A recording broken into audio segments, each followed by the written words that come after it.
Huh? No, it's fine. It's okay. Thanks.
Alright, I'm just still working on the Astrodoodle.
There we go.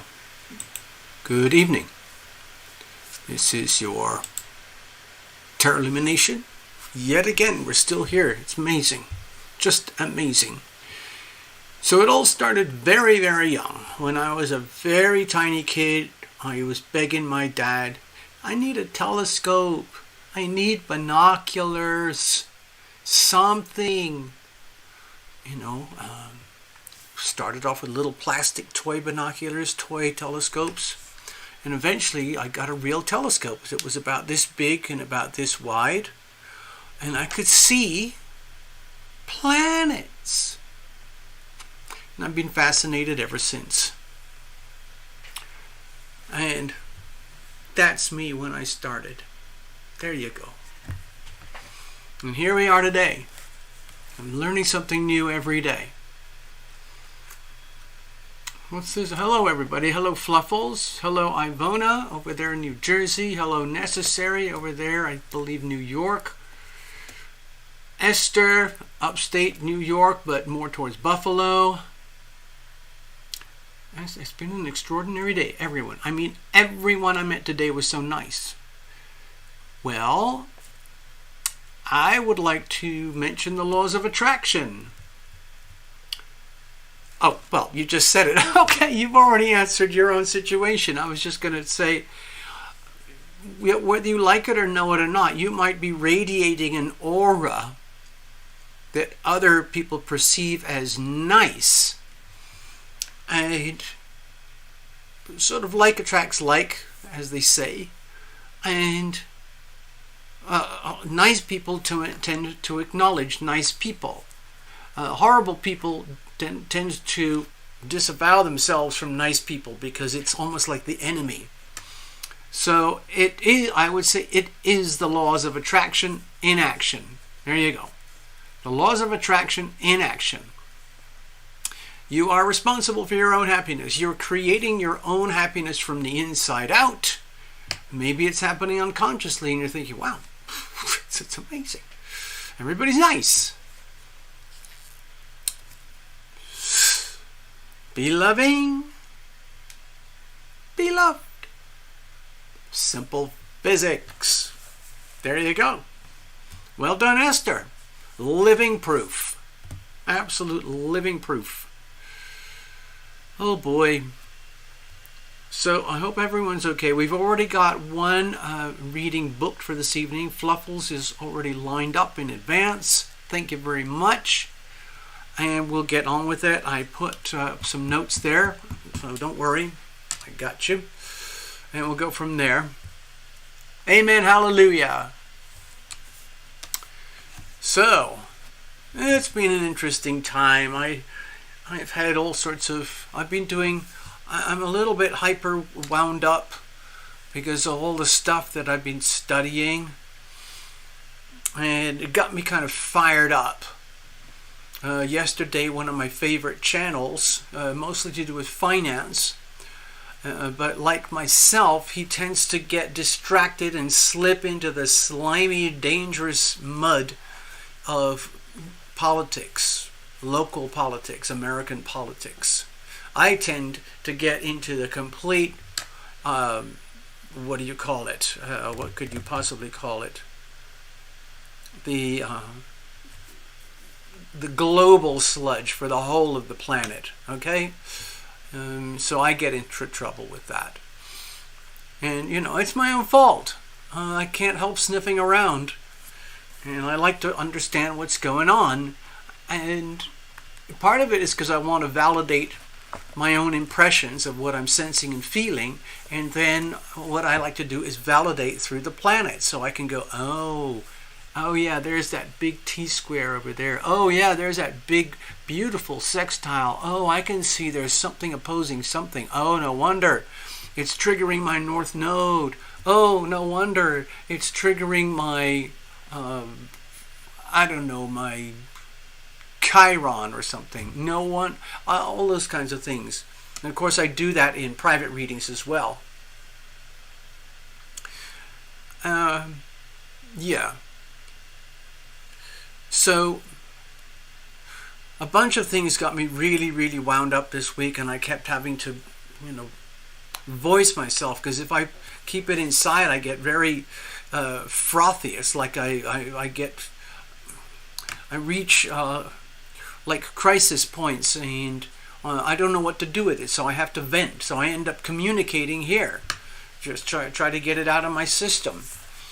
One of the things that really kind of made my blood boil was the discovery that in Texas there are several, let's say, concentration camps of little tiny people. They're called children, and these are the little people who are being, let's say, warehoused, stored, conditioned, primed for the marketplace, where they are sold into some very tragic, disturbing circumstances.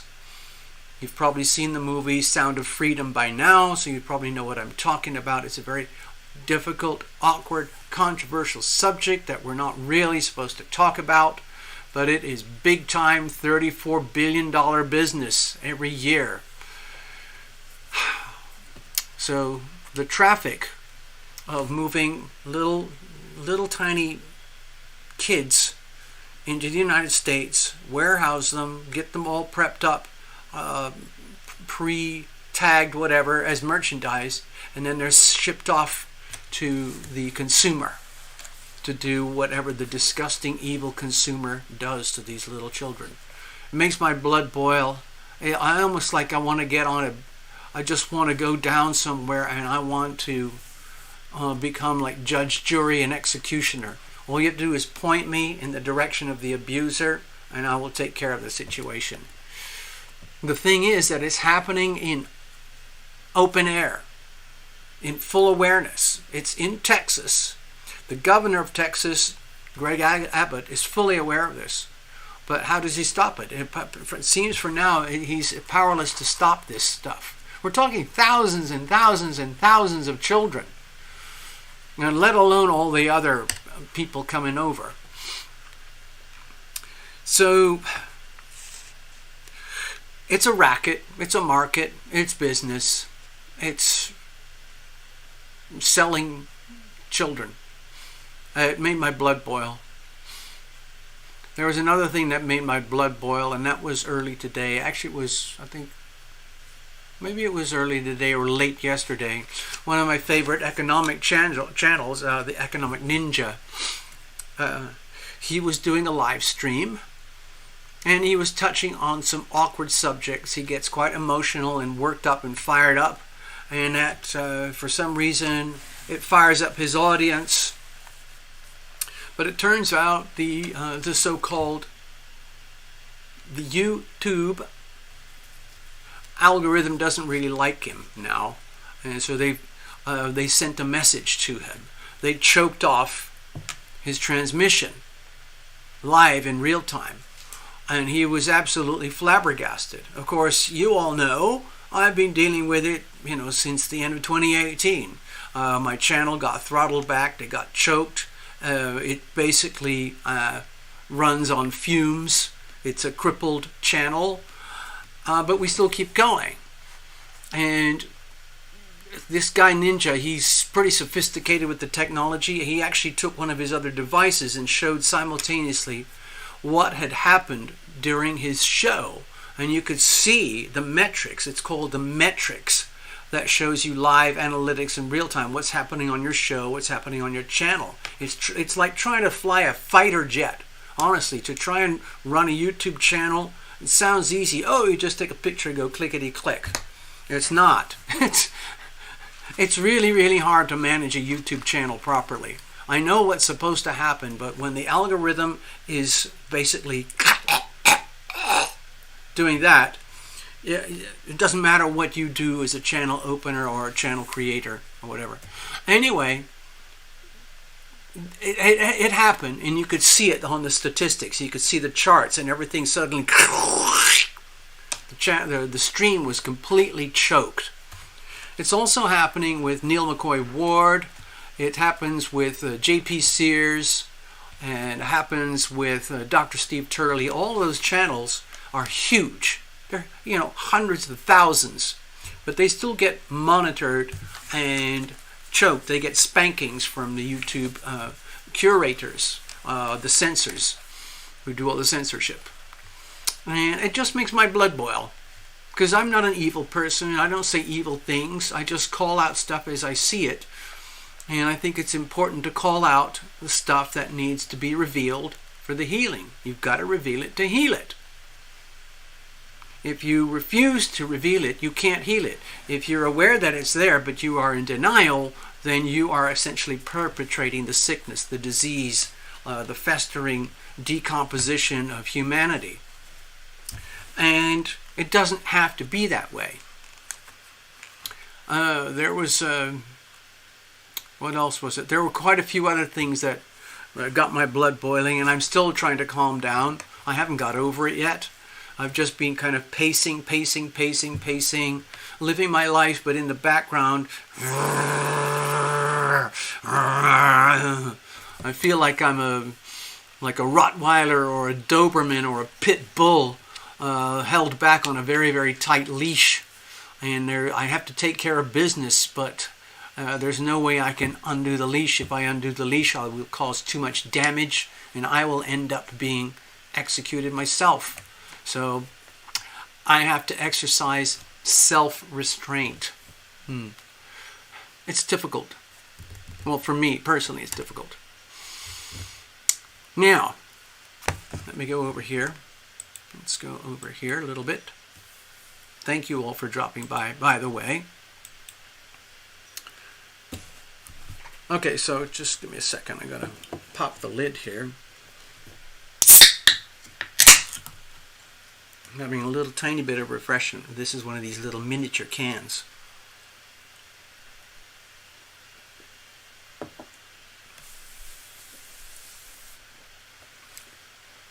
Something else, of course, some of the other things that really get my blood boiling is animal abuse. And the other thing that makes my blood boil is fake science, fake math, fake numbers, fake people, fake news, fake media, fake agendas. Of course, that extends to all the censorship. And we have that thing going on over there in New Mexico with the governor. No, is it Arizona? I can't remember. No, it's Albuquerque. It's New Mexico, doing some very, very despicable behavior regarding the Second Amendment. It'll probably backfire on her badly, but you have to remember, these are just like trials. Okay, she was, I don't know, I'm just being paranoid now, but she was probably paid money to behave the way she did. And so she behaved the way she did. She basically said, guns are going to be banned in public. That's it. I don't want to talk too much. Awkward subjects. My channel is, it's very hard for me to, let's say, what's the word?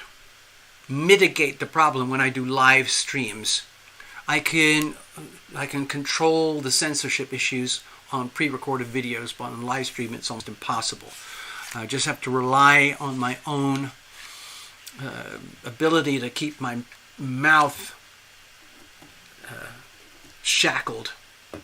Or, in other words, I have to abide by the little list that I was talking about with Tina a while back. Remember this list, anybody? Who, what, when, why, where, how?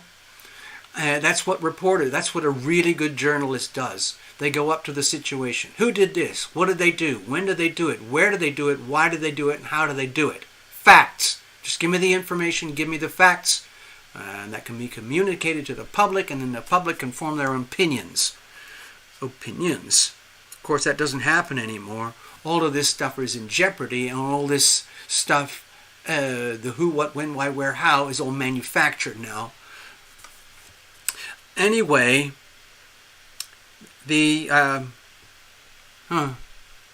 yes, Esther, you can. Yes. Oh, gosh. Okay, I got to put this over here. Give me just a second. I got to tidy up. Give me a second here. The little Bubba monster is around. Okay, come on. Come on, Bubba. If you want to hang out. Bubba's here. He wants to explore. He wants to check the astrodoodle, make sure it's all being done properly. So just bear with him for a while. I probably should give him a snack so that he can, go back to his own YouTube channel. You know.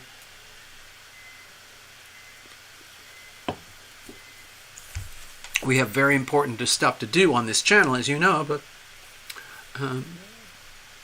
I share the studio with Bubba and his own, he's a YouTuber as well. Hello, Heather Mocha over there in Canada. I hope you're not too near to those fires. I hear some awful stories about Canada. I mean, it's a very beautiful place. I've had a couple of Canadian friends, but when I think of the politics, oh my God, I feel really sorry for your average Canadian. It's really bad stuff going on over there. I personally believe a lot of those fires are arson. In fact, let me show you something. Let me see if I can do this without getting into more trouble. Okay. Okay. Let's close this off here. So, hello, Heather. Hello, Starzy. Greetings, Starzy. Okay, I'm trying to do something over here. Okay, here is my Zoom Earth app. Just showing you a little bit of stuff here. There's the big Hurricane Lee. It's way out in the Atlantic. I don't think it's going to be too much of a problem. Now, let's scroll over to Canada. Can you see that over there in Canada? Okay, there's Mexico, there's California, there's Las Vegas where I am, there's Canada. These are all the big mountains and the forests. Look at all this stuff. I know there's a lot of raw material out there for the fires to burn, but seriously, to get that many fires that big, that quickly, I believe it's arson. I also read, dear Heather, hold on, let me just check in with you. Hello, Heather. Hello, Starzy. I also read that one of the reasons that the arsonists are doing what they do is to destroy, obviously, some of the sense of hope and faith and in those classic ingredients like faith, family, freedom, like good, loving communities and everything, where a lot of them In traditional communities, there's usually a church at the center of it somewhere. And up there in Canada, it's mostly Christian-type churches. And I was tracking a couple of things on, I think it was like Telegram or something, where you can get a lot of really uncensored material. And they showed that there were about 1,000 churches that were torched by arson in the last 6 months or so, 3 to 6 months. And I believe some of that arson stretches and feeds into the forests and the trees. They've already caught some of the arsonists in the big fires in Greece. Those were arsonists. There are videos of high-level drones with really good lenses that caught a couple of the arsonists doing their dirty work. Oh yeah, there's nasty, nasty evil people out there. A lot of the so-called disasters, like with oil refineries blowing up, pipelines blowing up, food processing plants blowing up, tens of thousands of cows suddenly being killed, chicken farms exploding, all of that stuff. A lot of it is, I would say, industrial terrorism, and it's designed to instill fear and chaos and all those despicable things, because that's what works for the global folks at the very, very top of the pyramid of power, because they're trying to essentially create so much fear, so much chaos and corruption, that the mass of humanity becomes desperate. Food, water, health, safety, shelter, money, all those things, all the core ingredients of a safe, happy life, friends, family, community, a healthy belief system in something that's greater than us. They don't want that. What they want is to create globalized communism with the Chinese CCP as the model. Now, you might not have thought about this, but how many people do you know who are desperately trying to cross the border to get into China? Zero. Millions of people are trying to get out of China. Why are they trying to get out of China? Because they're trying to escape from Xi and the CCP, because they are pure evil. There you go. Thank you, Heather. I had a feeling you would understand.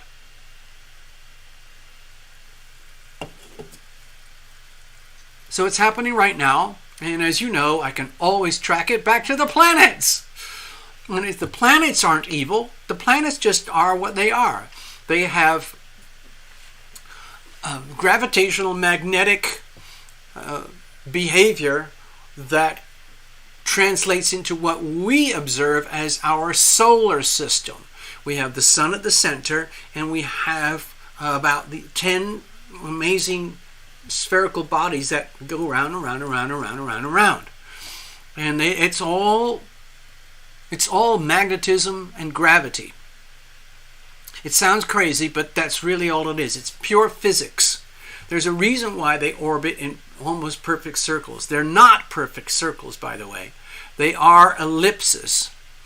Planet Earth moves in what appears to be a perfect circle, but in fact, every once a year, it has a slight ellipse of about 0.1% error outside the perfect sphere. And guess what? Just that tiny slip of a difference affects our climate. Okay, now I'm getting into really deep water. Once you start talking about climate, oh my God, watch the red flags coming up for my channel. I just posted something earlier. because I'm trying to study more about these things, like this perspective, that perspective. Like there's all the people who believe that we're going to boil alive, and there's all the other people who are saying, well, it's just normal. You know, it gets hot, it gets cold. It gets hot, it gets cold. We have an ice age, we have an interglacial period. It gets hot, it gets cold. There was a time where the whole of planet Earth was a massive tropical swamp, top to bottom. There's no glaciers, there's no Arctic, there's no Antarctic. It was just teeming, boiling hot oceans and water and rivers and lakes.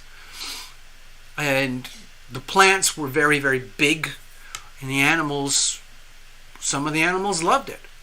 A lot of animals can't survive in that heat, so they don't. They die.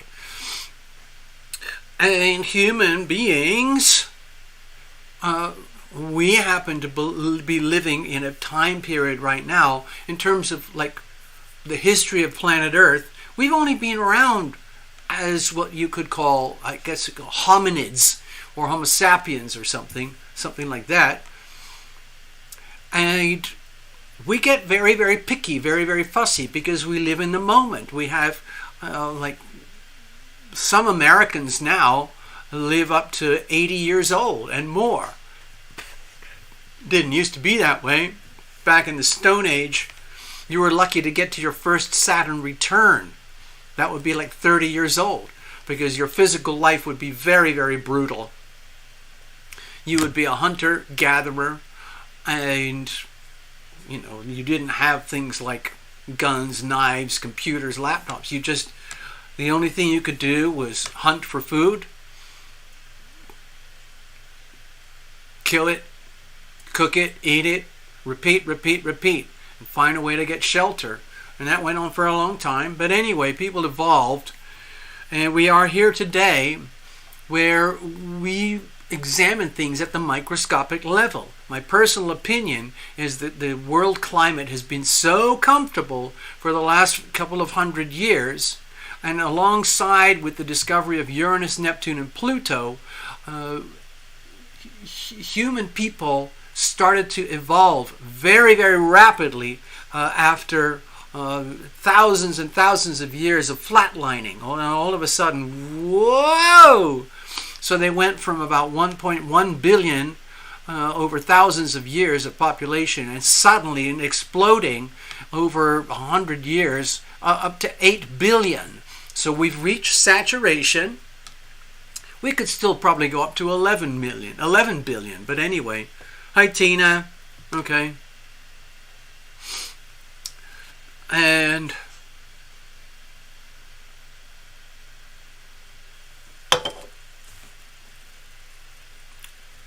anyway, I was having a talk with Love Triber earlier today about climate issues, and I was describing my opinion that people like to be comfortable, and they can handle more or less a certain amount of heat and a certain amount of cold, and people tend to gravitate towards locations where they can live as comfortably as they can afford.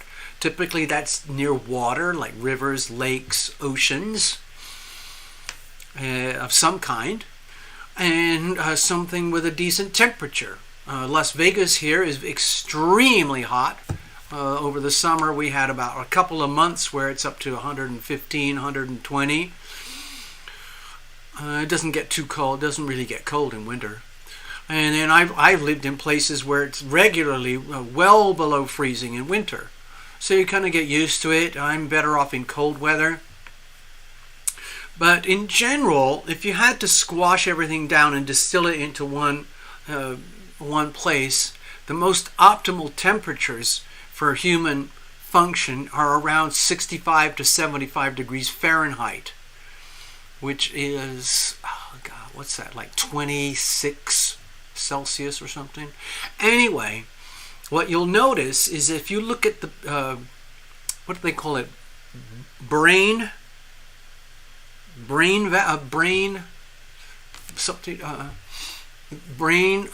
vaults, basically the places where all the brainiacs live and hang out. In the United States, that's Boston, Massachusetts, Seattle, San Francisco, LA, a bit of San Diego, San Diego's all about military, but those 4 places I just described have climates that are very, very favorable for brainiacs because it's cool or cold.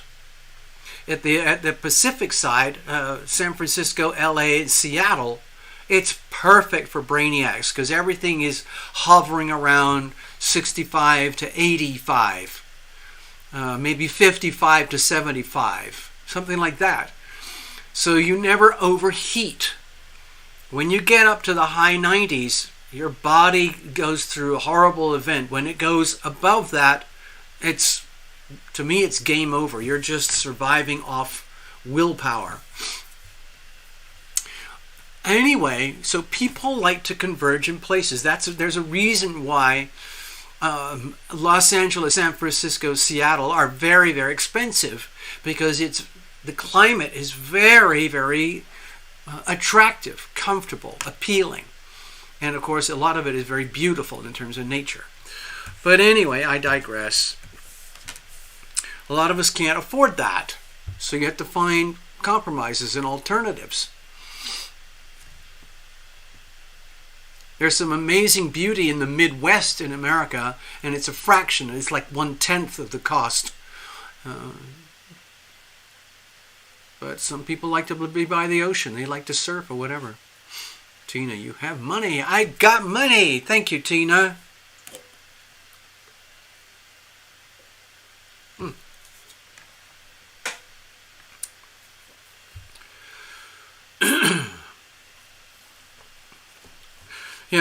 There were just all this week, there were so many things that got my blood boiling. So I decided, you know what? People need to be aware. We need to share this stuff. Did any of you, and this might anger some of you, I'm doing this as just for the sake of disclosure. Because I don't think a lot of people know this. They might suspect it. And I know there are some people who worship this man. He was treated as a savior. Okay? His first name was Barack. Okay? Some of you know him. Anyway, he had a 2-year term as a president in America. He was deeply beloved by a lot of people. Anyway, Tucker Carlson, who is a white guy who's very conservative, and he's extremely popular with faith, family, freedom types of people. That category of people. And since he has been released from Fox News, he has given himself a lot of leeway to expand the topics where he can speak more freely and openly. He has a very happy home now on X, Twitter X, okay? Hello, Maria. And so Tucker did this interview with a guy called Larry Sinclair. I reposted it as much as I could because it was very illuminating and fun and entertaining. There's another fellow called, is it David Young, Daniel Young? Anyway, I'll come to that in a minute. But this fellow, Sinclair, Larry Sinclair, was invited onto the show by Tucker. And the show was very, very blunt and open. Very blunt.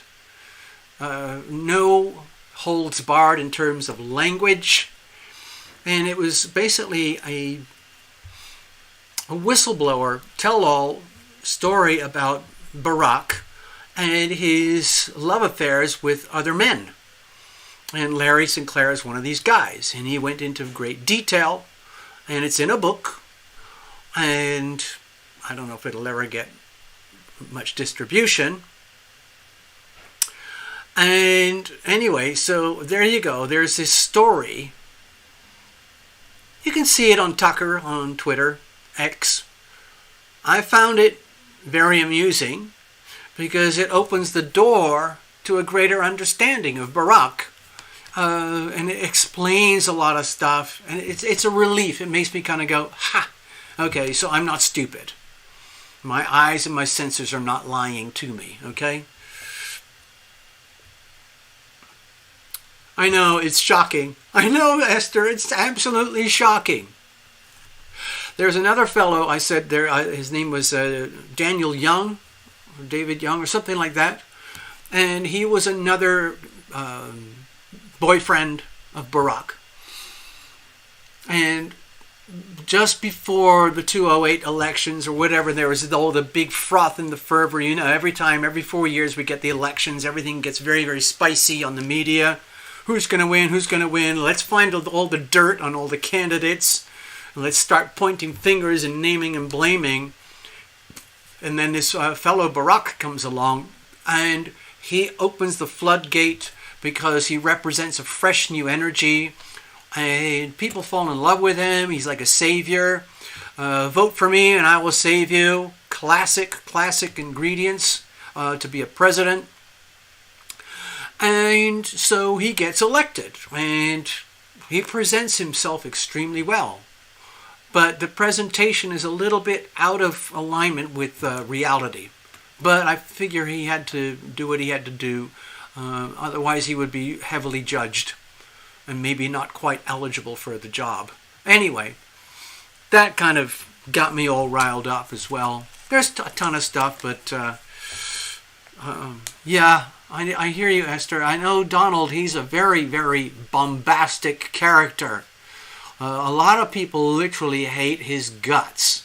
He creates some very powerful emotions in certain people. He is literally like this for some people. And he gets blamed for a lot of bad things by some people.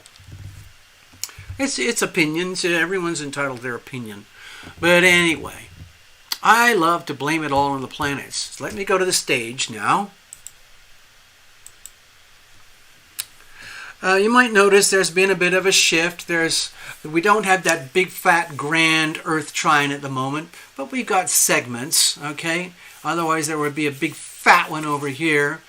Soon the Sun will be in Virgo up here. Mercury will be in Virgo up here. I'm very close, and we're going to trigger that big fat green triangle again. But for now, we've got this, okay?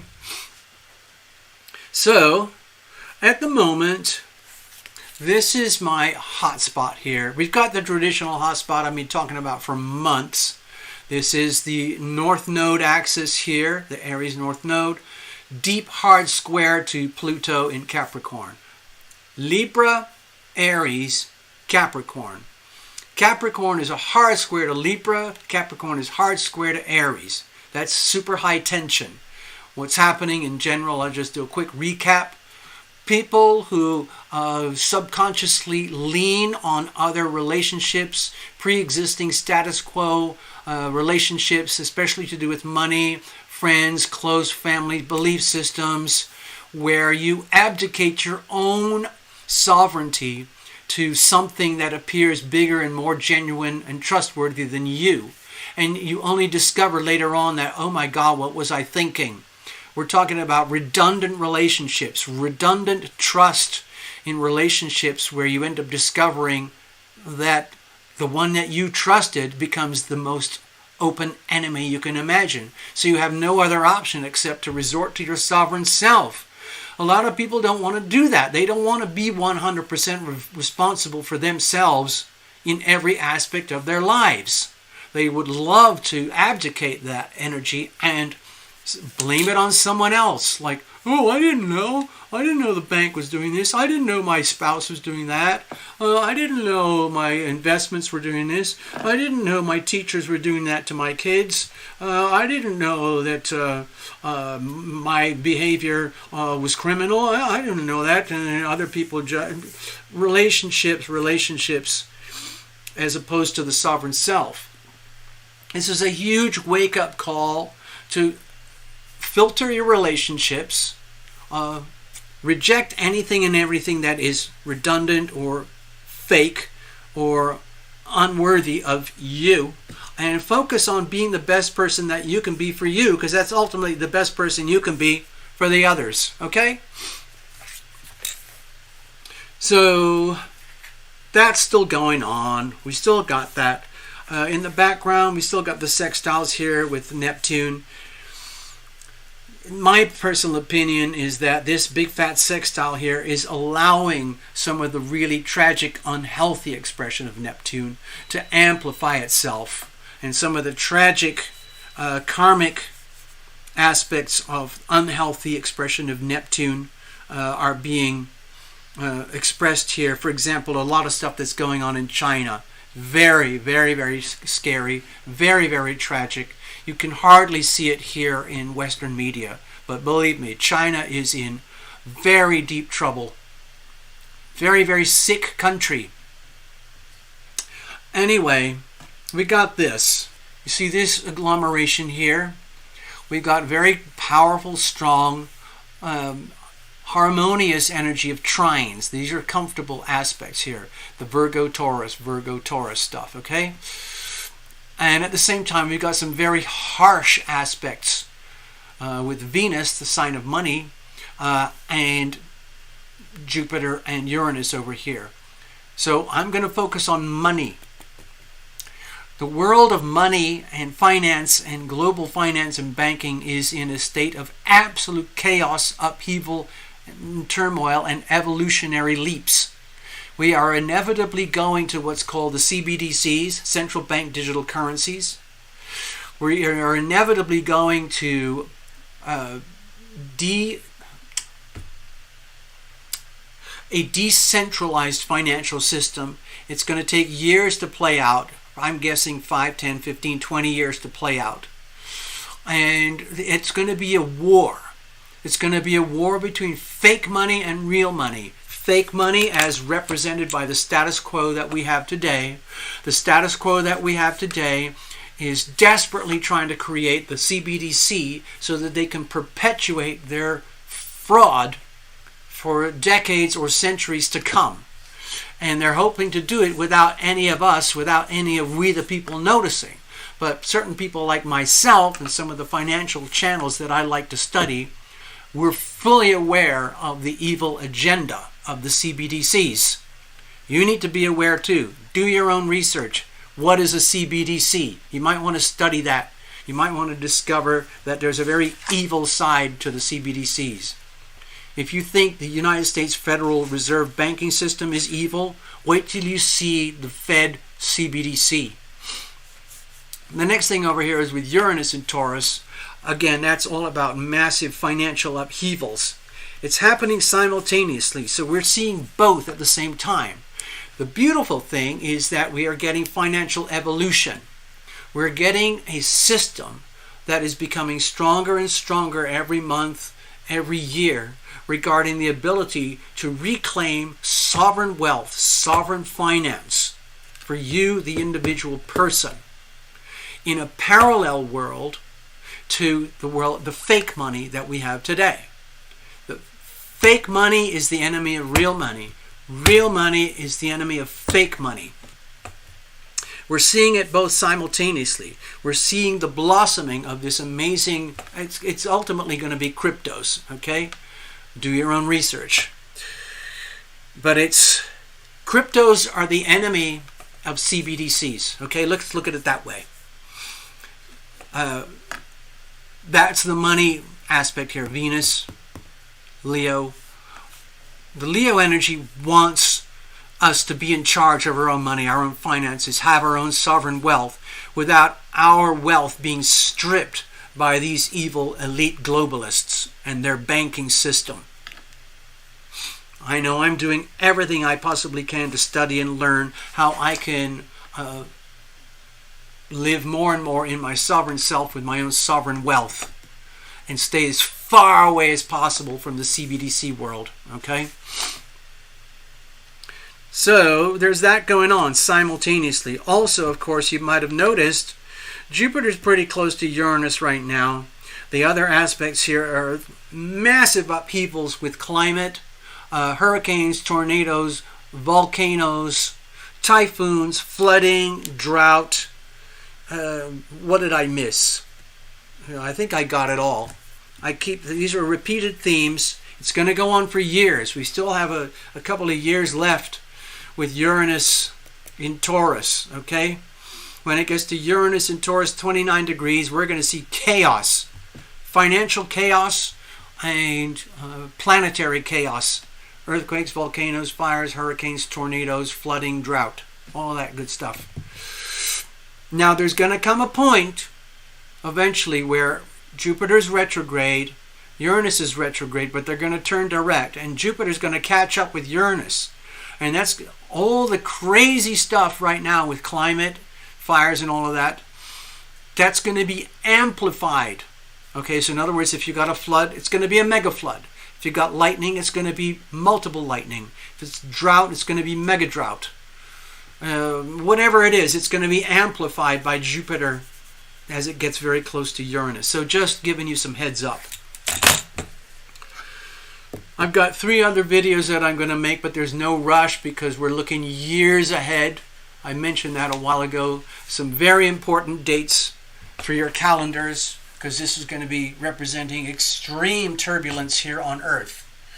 23rd of September 2025, 13th of March 2025, 18th of April 2024. There's more, but those are very big, important dates. Alrighty. Let's have a look. I think Tina said she sent some money. Yeah, classic end of the world themes. Apocalyptic. It really is. It's perfect. Esther, it's perfectly okay to use the word apocalypse, because what we're seeing is truly terrifying in a lot of places. Absolutely terrifying. We just had that huge volcano in Morocco. Morocco is on a very stable pace of land in terms of tectonic plates. But there we go. Who would have ever predicted that one? But anyway. Yeah, I tell you, there's a lot of activity on YouTube and Netflix and stuff with all those movies about revelations, the rapture, ascending, and all of that kind of stuff. And it's not surprising. It's because some very scary stuff is happening.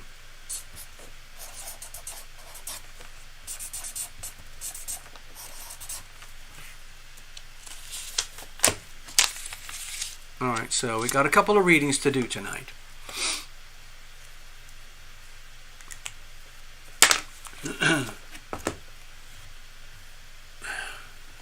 Alright.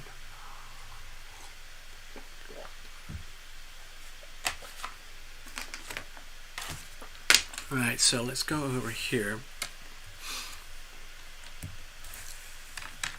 I just want to point something out just momentarily.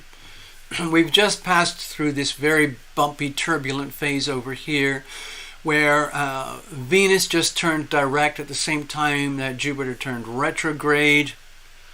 Now, what was it? People have been telling me all sorts of weird stories for the last 10 days or so, coinciding with this time. Of course, we still got Mercury retrograde, so anything with communication is going to happen. But anyway, we're right here. Let me see if I can do this more accurately. This is the 10th, okay? And we're heading towards the Virgo new moon. So in my own personal world, because I'm extremely sensitive to the lunar transits, every 28 days we come to the end of a lunar cycle, like this. Gotta see if I can focus it. Let me see. Come on, little camera, please. There we go. Okay, on the 14th, specifically, we got the Virgo new moon. What tends to happen to me personally is I feel very sensitive, weak, fragile, kind of miserable. I just kind of want to hide, especially on the 12th and the 13th, because the whole emotional thing gets very, very sensitive. That's for me personally. I don't know about anybody else. So during this, towards the end of this week, I'm planning to be very nice to myself so I don't get overly triggered by emotional fear. Okay, and so eventually we're going to have Sun in Virgo and the moon in Virgo on the same day that Mercury goes direct. Yay! That's a recipe for turbulence. A little bit, a small one. Oh, could the rapture be seen in the stars? I don't know. I would have to look, but I can tell you. Okay, how about this, Esther? Let's have a look over here.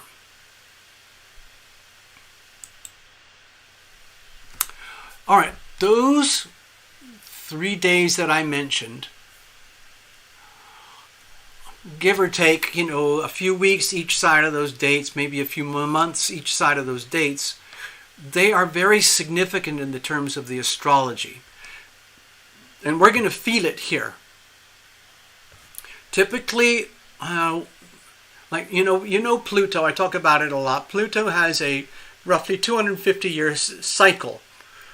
The moon has a 28-day cycle, okay? Jupiter has a 12-year cycle. Saturn has 29.5 years. Pluto has 250 years, okay? So, every 250 years, there are cycles that repeat. One of the most obvious cycles is the very end of Pluto in Capricorn and the very beginning of Pluto in Aquarius. Why? Because it relates very, very closely to society, government and society. It relates very closely to the concept of empires, like Greek Empire, Roman Empire, Egyptian Empire, Ottoman Empire, the Austro-Hungarian Empire, the British Empire, and most recently the American Empire. All these cycles have a beginning and a middle and an end. We're now going through what amounts to a virtual death of the American Empire. It's inevitable. It has to die in order to be reborn. And that's what's happening. And I can see that very, very clearly in the planets. I don't know how to describe it. I did write a book about one particular date. Some of you have seen this many times. January 2020. That was a very specific date in the heavens.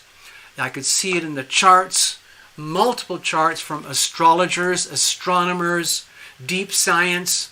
It was all about the convergence of planets in a way that hadn't happened for thousands of years.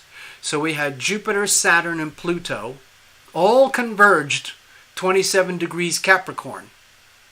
At the same time, there were a couple of other planets pretty close by. It's a massive convergence. And guess what happened? This is what happened. Sorry about the distortions. It's because of the lighting here. This is what happened. And I saw the date, January 2020, years before. I saw the astrology for January 2020 years before January 2020 arrived. So it was so important to me that I wrote that book.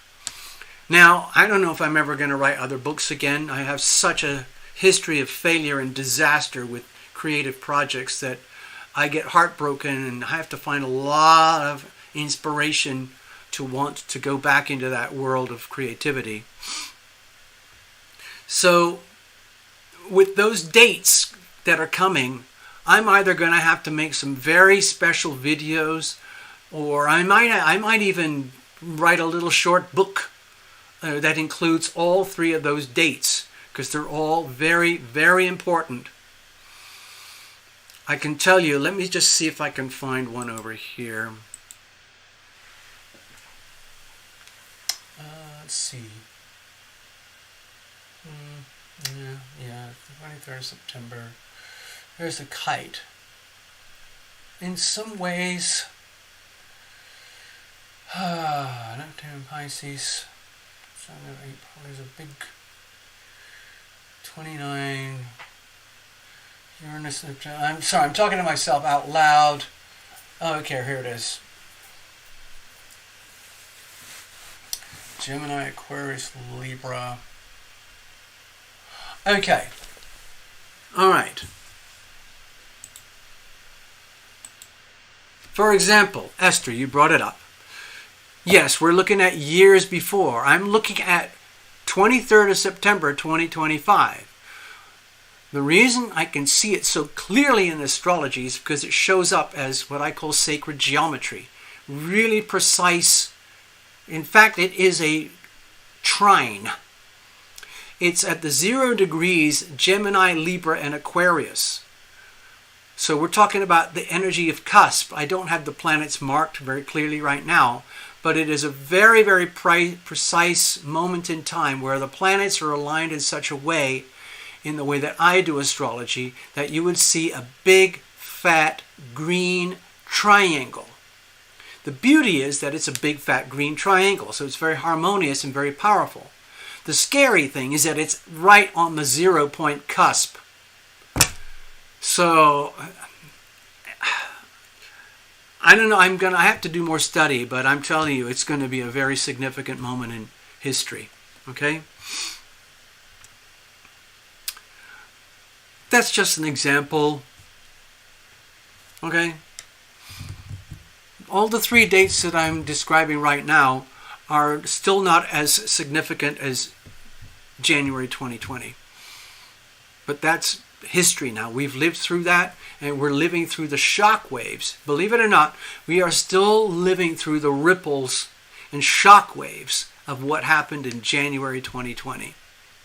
And those ripples and shock waves are going to go for years and years and years to come.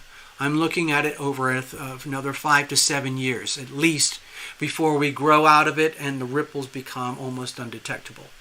But it was a time in history.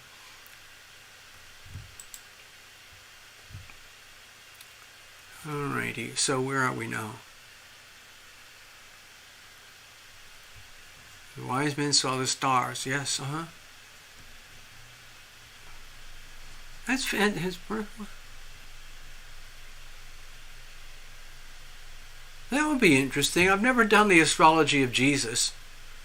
I don't know if it could be accurate or not.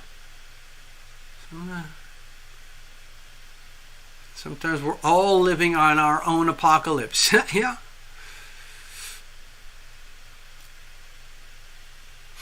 Oh, Elizabeth, you asked a good question. Well, what do you suggest we do during these days?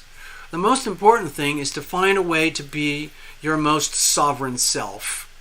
Remember the Aries North Node right now, it's like the precursor for all other 12 North Nodes, okay? The best thing you can do, I actually have it on the headlines of my channel and my website, is love thyself. I know it sounds like I am commanding you to become an egomaniacal narcissist. That's not what I'm saying. What I'm suggesting, you have to learn to accept who you are, all the worst aspects of yourself, the best aspects of yourself, and make the best of it, and find ways to understand how much of your life, your behavior is from conditioning, from childhood, from teaching, from growing up and maturing into adulthood and beyond. And you'll start to notice patterns. The most obvious one is probably the Saturn return, age 29 and a half to 30. But you'll feel it at age 28. A lot of people have a very, very bumpy time in life when they reach 28 years old. It shows up in your personal astrology as well. It's different for each person. But anyway, the best thing you can do, I feel, Elizabeth, is to stay as healthy as you can. Get proper sleep, rest. Focus on living in truth, in reality. Even on the understanding that there's grotesque pain, suffering, and evil that is floating around us all the time. And it's almost like if you can activate a very powerful personal, like spiritual immune system, It's possible to live in a life, in a world where there's a lot of tragedy and pain and suffering, and still find a way to, let's say, maintain an absolute core of happiness, which translates into loving and being loved. Be loving, be loved. And when you do it by invitation, when you request the healing power of love to come into your body, mind, heart, and soul from above, then you own it like an energy field. It's like filling up your gas tank. Now you own it.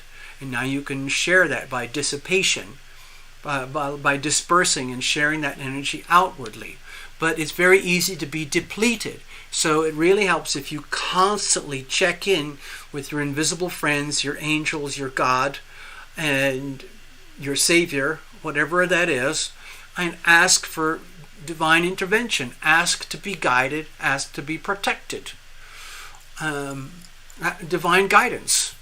Ask to receive the healing power of love, however you define that. So you can constantly have it inside of you, so you can be loving.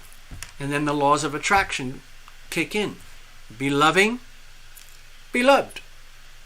Esther did that at the very beginning. She was describing, wow, there were so many nice people. It's because they're being loving back to you. Why is that? Because you were loving. You had been loving. You're the one who has to put it out there. Be loving, and then be loved. If you sit there like this, I'm not going to be loving until somebody loves me. How can I possibly love anybody until somebody loves me first? You know, it's miserable. You're just guaranteeing perpetual misery for yourself. Nobody loves me. Everybody hates me.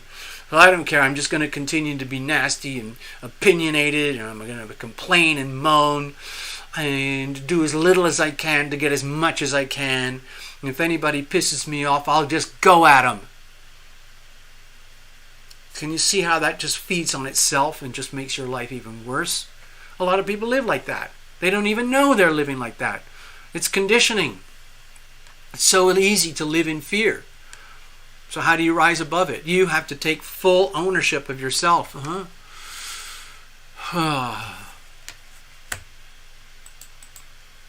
It's work. It's worth. It's work.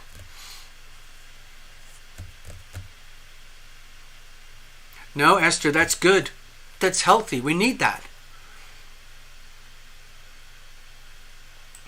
Anyway, let's get on with these readings. We got stuff to do, people. I'm going to put this aside for a moment.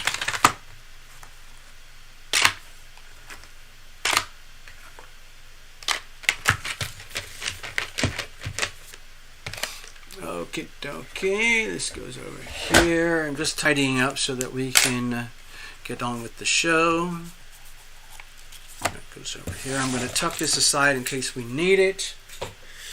I'll put the ephemeris over to the side. And it's going to be time to get my new ephemeris soon. Yep, beautiful thing, isn't it? Alright, so first up we got Fluffles.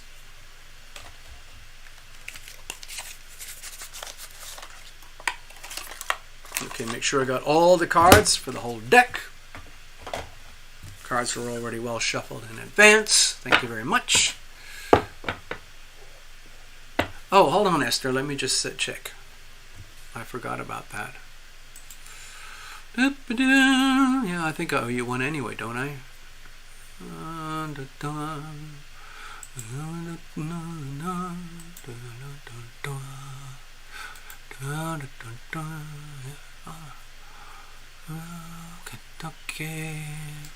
Okay, I'm just talking to myself, doing housekeeping here in the background while we get ready for the readings. Yep, you're going to have a mini reading today. Thank you, Esther, for reminding me.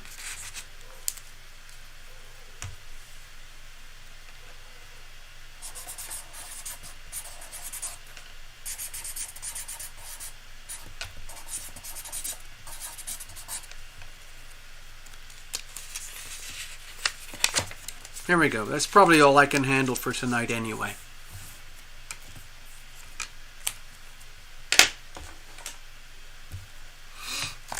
put this over here for now. Let's get this going over here. All right, Fluffles, you're up. Do Esther before me. Oh, okay. Well, we can do that. No problem. Okay, so we got it. We got it, folks. Cheers, everybody.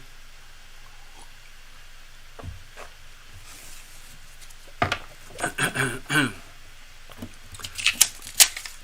right, let's see. Let's get Fluffles up here, ready to go.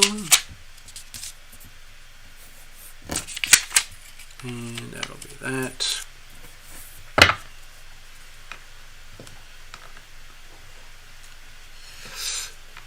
Cards are well shuffled already. I just want to go to the last second so that you're a witness. I'm always grateful when people trust me to do little mini readings and tarot readings for them. It gets pretty scary when you do full-on private readings because I can pull up other spreads that I use where it's like you go into a deep dive. It's the same thing. Sometimes I mix up the astrology with the tarot and so on and so on. Just depends on the client, the situation, and the needs. Now, okay. Let's bless this deck, bless every single card, bless the channel, all the multiple softwares, microphones, cables, cameras, and the electricity, the internet connections, all the wires, all that good stuff that allows us to do this. Let's bless the algorithm. Oh my God, please.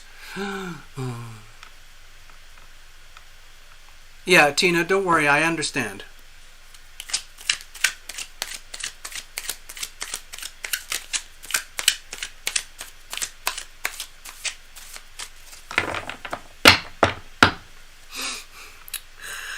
All right, so Fluffles. All right, so everybody, Fluffles booked a reading in advance of the show and provided some notes, and I captured a couple of words. Repeating numbers. And there were different types, there were different numbers, different repeats from the story that I read from Fluffles. But the thing that struck me was the simple fact that she was witnessing the repeating of numbers. And what does this all mean? So I kind of retreated inside of myself to ask myself the same question, and I quickly came up with something that sounds really obvious. And like, instead of trying to find specific detailed answers to what does that number mean or that number mean, what really struck me as important is the fact that she's seeing these numbers at all. Okay, so before we do the reading, before they do the reading, what really struck me is that when these kind of things happen. Okay, let's say, Fluffles, you're driving along, walking along, you're in a grocery store, you're seeing license plates, you're seeing price, signs on things in a supermarket. It could be anything. You see signs up on the side of the street or whatever it might be. Numbers, numbers, numbers, numbers, numbers. Up and down and, numbers, numbers, numbers. And a lot of times people say things like, oh my God, I saw a 999.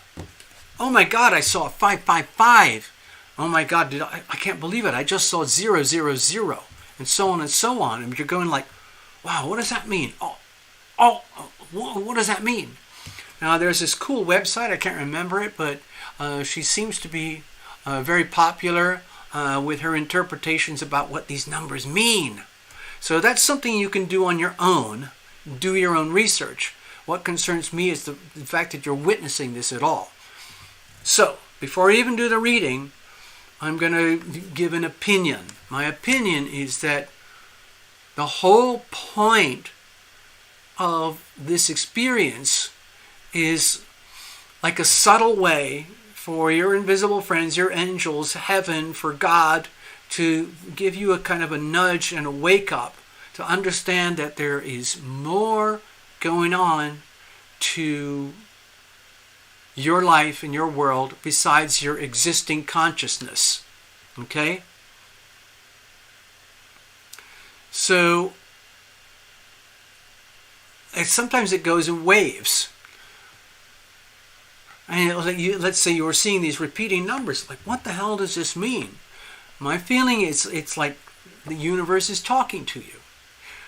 And it's talking you to basically say it's like a knock on the door. Ding, ding, ding, ding, ding, ding. Fluffles. Hi. Ding, ding, ding, ding. We're sending you all these number patterns because it's very, very striking, and it has an immediate emotional impact on your three-dimensional body. And the whole idea is to wake you up.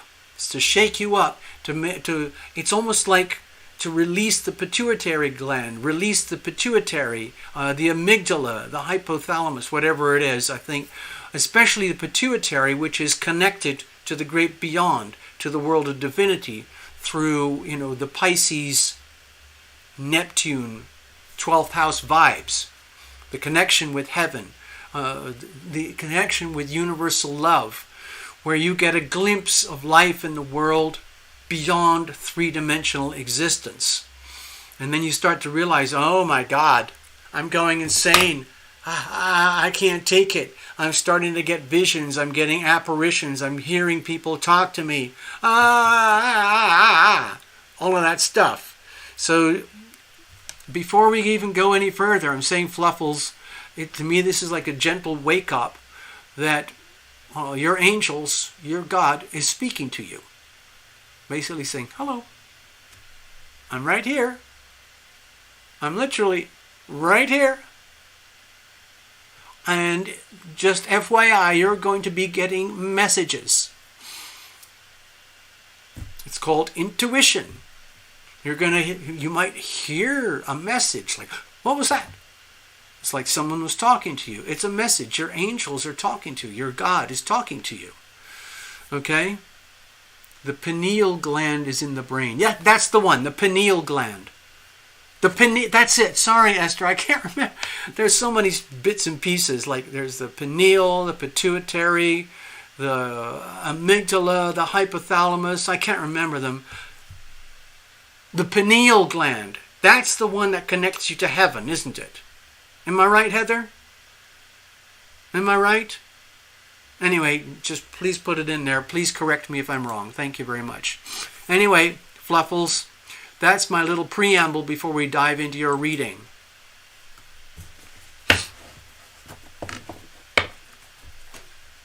Okay, so in terms of three-dimensional body, let's just say Heather has nailed it. In other words, Fluffles, your pineal gland is being activated. Your pineal gland works anyway, but for people who are involved in psychic mediumship and all of that kind of stuff, clairvoyance, clairaudience, clairsentience, remote viewing, psychic phenomenon, near-death experiences, all of that kind of stuff. Okay, Heather has confirmed it is the pineal gland through which we get that sensation. Okay, cards are well shuffled. Here we go. Let's have a look, folks. Let's have a look. So what messages do we have for Fluffles here regarding these repeating numbers, above and beyond what I was just generalizing? Let's have a look here. Okay, Fluffles, hang in. Here's the situation. Here are the challenges. Here's how we're going to handle it. And let's have a look at the external influences. So we've got the Death card. So I think that's very, very appropriate. It's very much about transformation. I call it transformational healing. Okay? It's dying in order to be reborn. A lot of people consider this to be like the most frightening card in the deck. I actually think it's the most beautiful, probably one of the most powerful, especially when it comes to health and healing at the deep soul level.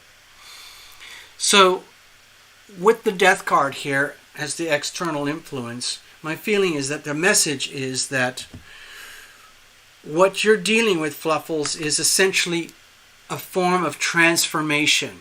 Like you are transforming from the inside. Another classic analogy would be the caterpillar, the chrysalis, and the butterfly.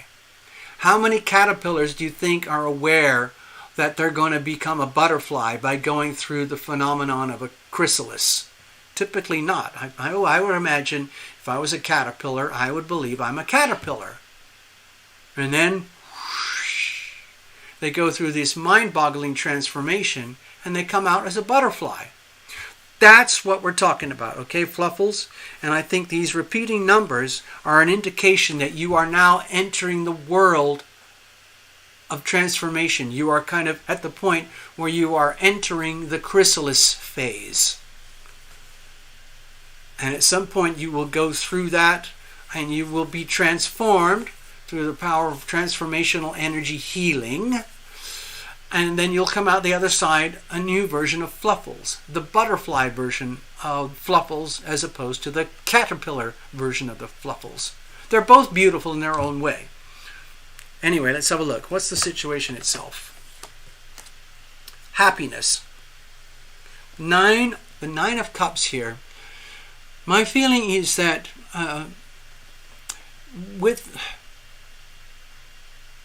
it's very, very important for you to understand what happiness is from the inside out, as opposed to happiness as measured from external influences like does anybody love me? Oh, do I have as much success as I need?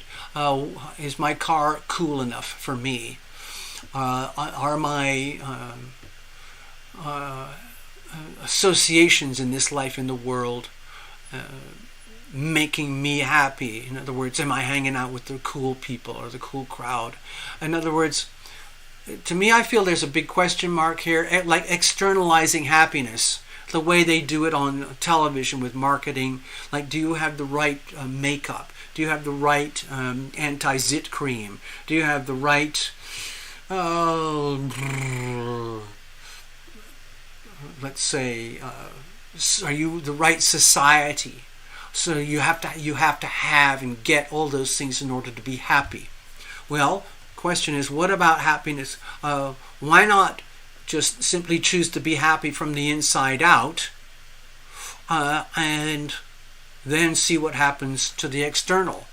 See, we could almost allude to Esther from earlier, where, like, if you radiate happiness and love from the inside out in a way that you're not necessarily used to doing right now, Fluffles. In other words, like we're talking with the death card, we're talking about a transformation, a recalibration of the self, okay? So, how do you redefine happiness? You could say happiness is a choice. Happiness comes from the inside. People who are really, truly happy on the inside, they are able to endure and cope with some very difficult, tragic external circumstances and still maintain happiness from the inside. It's joy from the inside. Some people can't do that. Some people have so much stuff that equates to external happiness, and yet they are truly miserable. I guarantee I have known those people. I'm sure every one of us here tonight have known people like that. What this is saying is, Fluffles, the point here is to understand happiness from the inner core, where your happiness is not contingent on like very specific three-dimensional external circumstances. Okay, what's the problem with that? Okay, because there's a lot of problems with that for most people. Let's have a look here. Okay, with the Knight of Cups here, my feeling is the problem is that it's very, very difficult to be the one who initiates, because it just doesn't seem to make sense. How can I be loving when nobody loves me? You see what I'm getting at here? And yet, the way I've been talking earlier is like, we have to take the initiative to be loving. It's up to us to be loved. We have to prioritize. Love is as love does. Love in action. It's a force. It's an energy field. I haven't talked about this one for a long time. Hold on. Some of you might remember I talked about this quite a few times. It's a book called The Road Less Traveled by Dr. Oh God, what's his name? Scott Peck. M. Scott Peck. Scott Peck. You can do your own research. I would recommend you buy a copy. He has other books, but this one is the ultimate. It's a pure gem. It's almost to the point of the equivalent of a Bible story, as far as I'm concerned. It has that much importance. Anyway, the book is called The Road Less Traveled. The author is Scott Peck. Anyway, he's very, very good at explaining and describing in ways that you can actually understand what it means to be loving. Love is as love does. I mean, it's okay to love conceptually, like, oh, I'm a really loving person. And you go on a march and you put up a pedestal or plaque or something. I am loving, I am loved. I accept all people, all humanity. And then when somebody pisses you off, you say, get the F out of my face. Oh. And anyway, so what I'm trying to suggest is that love is as love does. Like the classic example would be a very exhausted mother who has to take care of a very demanding 2-year-old. Some people can't handle it. Some parents go berserk. Like some dads can't handle a 2-year-old. They go berserk and they start doing very despicable things to their little child. But it's possible to be loving anyway, where you accept that love is as love does, love in action, where the loving mother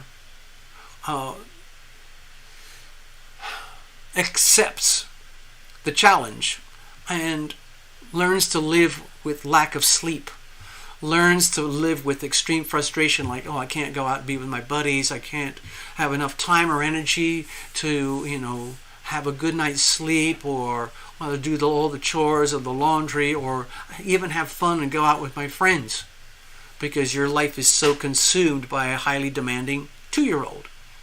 So love is as love does. That's a very classic example of being loving anyway, even when it's very uncomfortable and very inconvenient, okay? So, okay, Esther, so you're clicking, so you know what I'm talking about. Anyway, I'm glad for putting that on the video here. So I just wanted to mention that, Esther. So I'm talking about this concept. This whole concept of be loving, be loved, and how it's so hard to, figure it out in such a way that makes any sense in 3D. Like, let's say maybe you had a rough childhood or something, and you didn't receive a lot of love in the traditional classical sense. And so it leaves a scar. It's like, how can I be loving? I was never loved. Maybe you never talk to yourself like that about that, but it can make it very, very, very difficult to be loving and take action first. But what's happening here with this, the Knight of Cups here, it's a suggestion that the deep fear is like, my God, what happens if I offer my love first and then I'm rejected? What happens if I'm expending my time and energy in loving ways and I get nothing in return? What's the point in being loving if I'm never going to be loved? All that kind of, it's kind of sad, tragic kind of energy. And nobody wants to talk about it or deal with it, obviously, because it's quite painful. So how are we going to proceed here? Okay, so we've got Temperance. My feeling here, because you've got two very big cards bookending this whole reading, okay, Fluffles? The message, the way to go forward is very gracefully, humbly accept as a gift, not as a gift, well, you paid for a reading, so it's not a gift. Accept that there is a really powerful, important message to the reading here. And what we're talking about is a very long-term process of the healing of the self. So this repeating numbers phenomenon, to me, that's just the wake-up call. That's just the gentle hand on your shoulder from your angels going, Fluffles, you might not know this, but you're surrounded by angels and we love you. You might not be used to operating this way, but we're here. And you're going to know more and more about us as time goes on.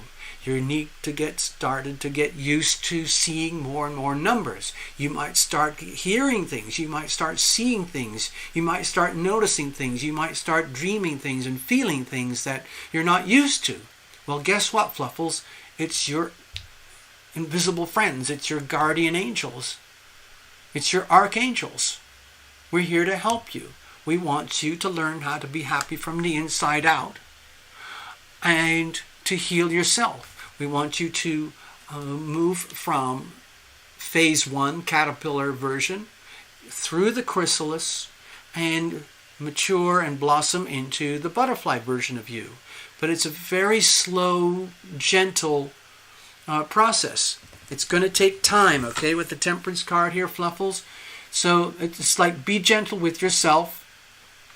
These repeating numbers, I feel, if you want to examine the specificity of each number, fine, do your own research. But personally for me, the theme is that it's a wake-up. Gentle, gentle wake-up. You are being ushered into the chrysalis phase, where you will go through deep, subtle, powerful, transformational energy healing as depicted by this, and you'll come out the other side as the new version of Fluffles. Now, it's not going to happen like a switch. It's going to be a very long, slow, subtle, beautiful process, okay? I hope that makes sense to you, Fluffles. Hope you get something out of your mini reading. Esther, you're up. I'm going to shuffle these up and get to your reading. Just give me a second here. And we're going to dive in.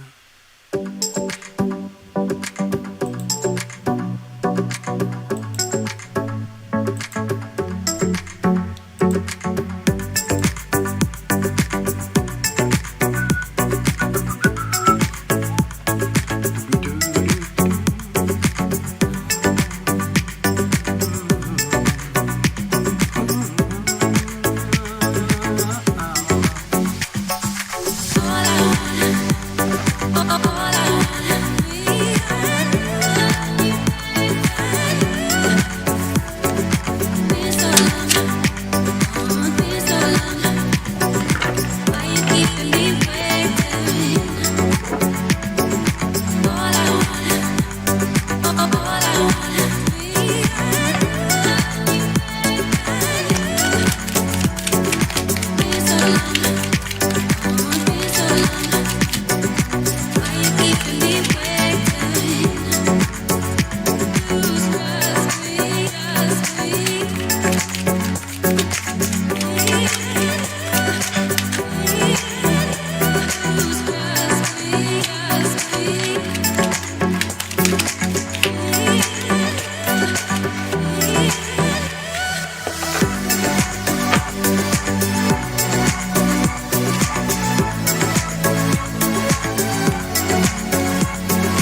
Esther, you're up.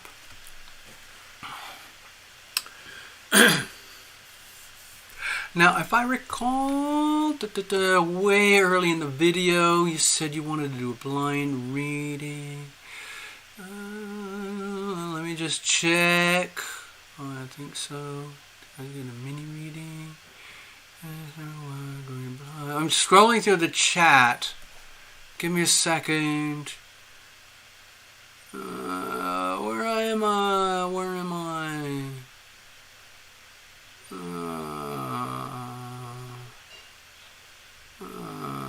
I don't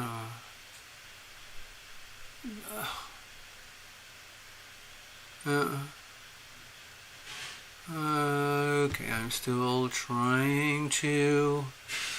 Okay, anyway. Let's just dive in, okay, Esther? I love doing blind readings, if that's okay. It's borderline psychic phenomenon, and the cards are like props. I've been getting, let's say, what's the nice word? Nudged. I call it pressured, but it's politely said nudged. You hear voices on waking up. Oh, that's sweet. That's very sweet. Okay, I'm going to go over here a second.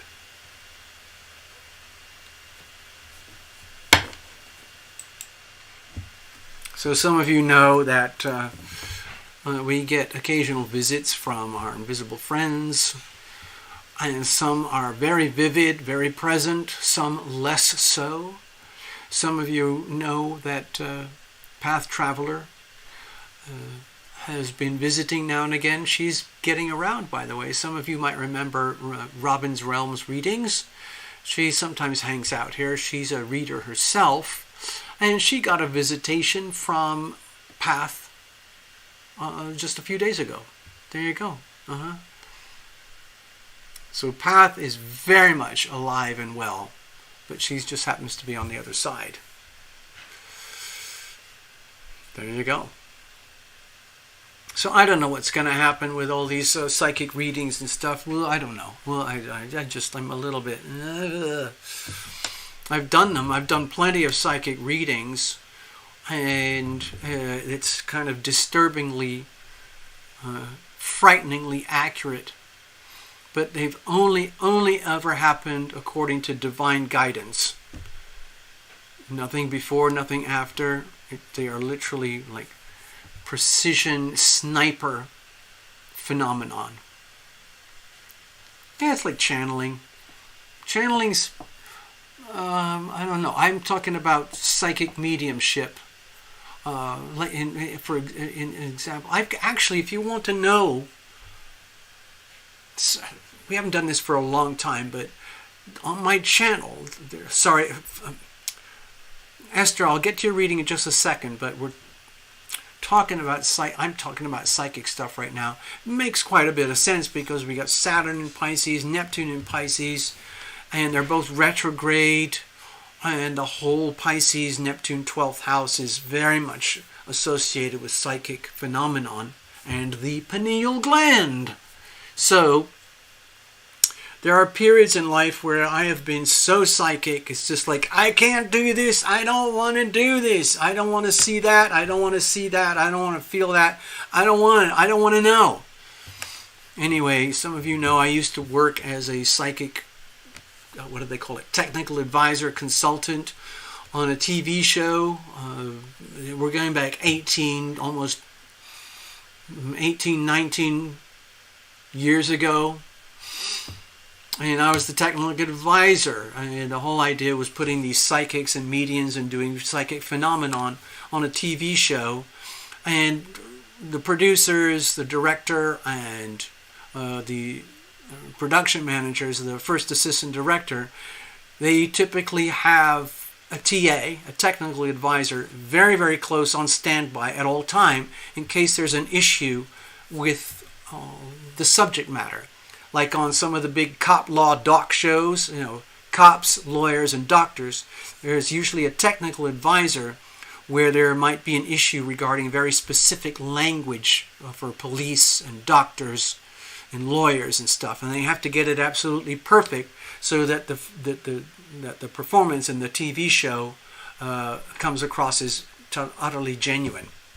And so I was that person. I was the TA for that show. I can't even remember the show now. But anyway, I had to deal with a lot of psychic energy and psychic phenomenon coming in and coming out, and trying not to get overwhelmed and just sit in a neutral position.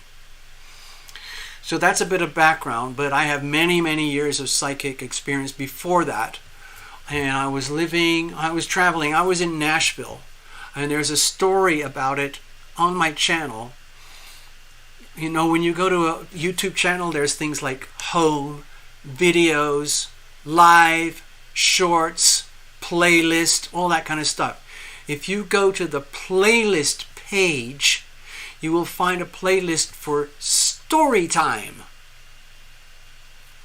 And one of the stories is about a very, very specific psychic event I had in Nashville. I would have to, pull up the video or find, I don't even remember the title of the video. But it's a very specific story about the sort of stuff I used to have to deal with all the time regarding psychic phenomenon. In other words, no tarot cards, no astrology, nothing. Just pure psychic energy. So if you want to understand what it's like for me personally living with psychic phenomenon, please find that little story in the Storytime playlist. And I know it's there, but you'd have to dig for it. Anyway, thank you for listening.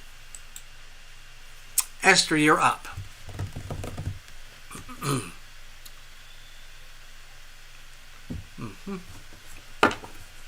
Cards are well shuffled. I'm just going to do one massive bulk shuffle.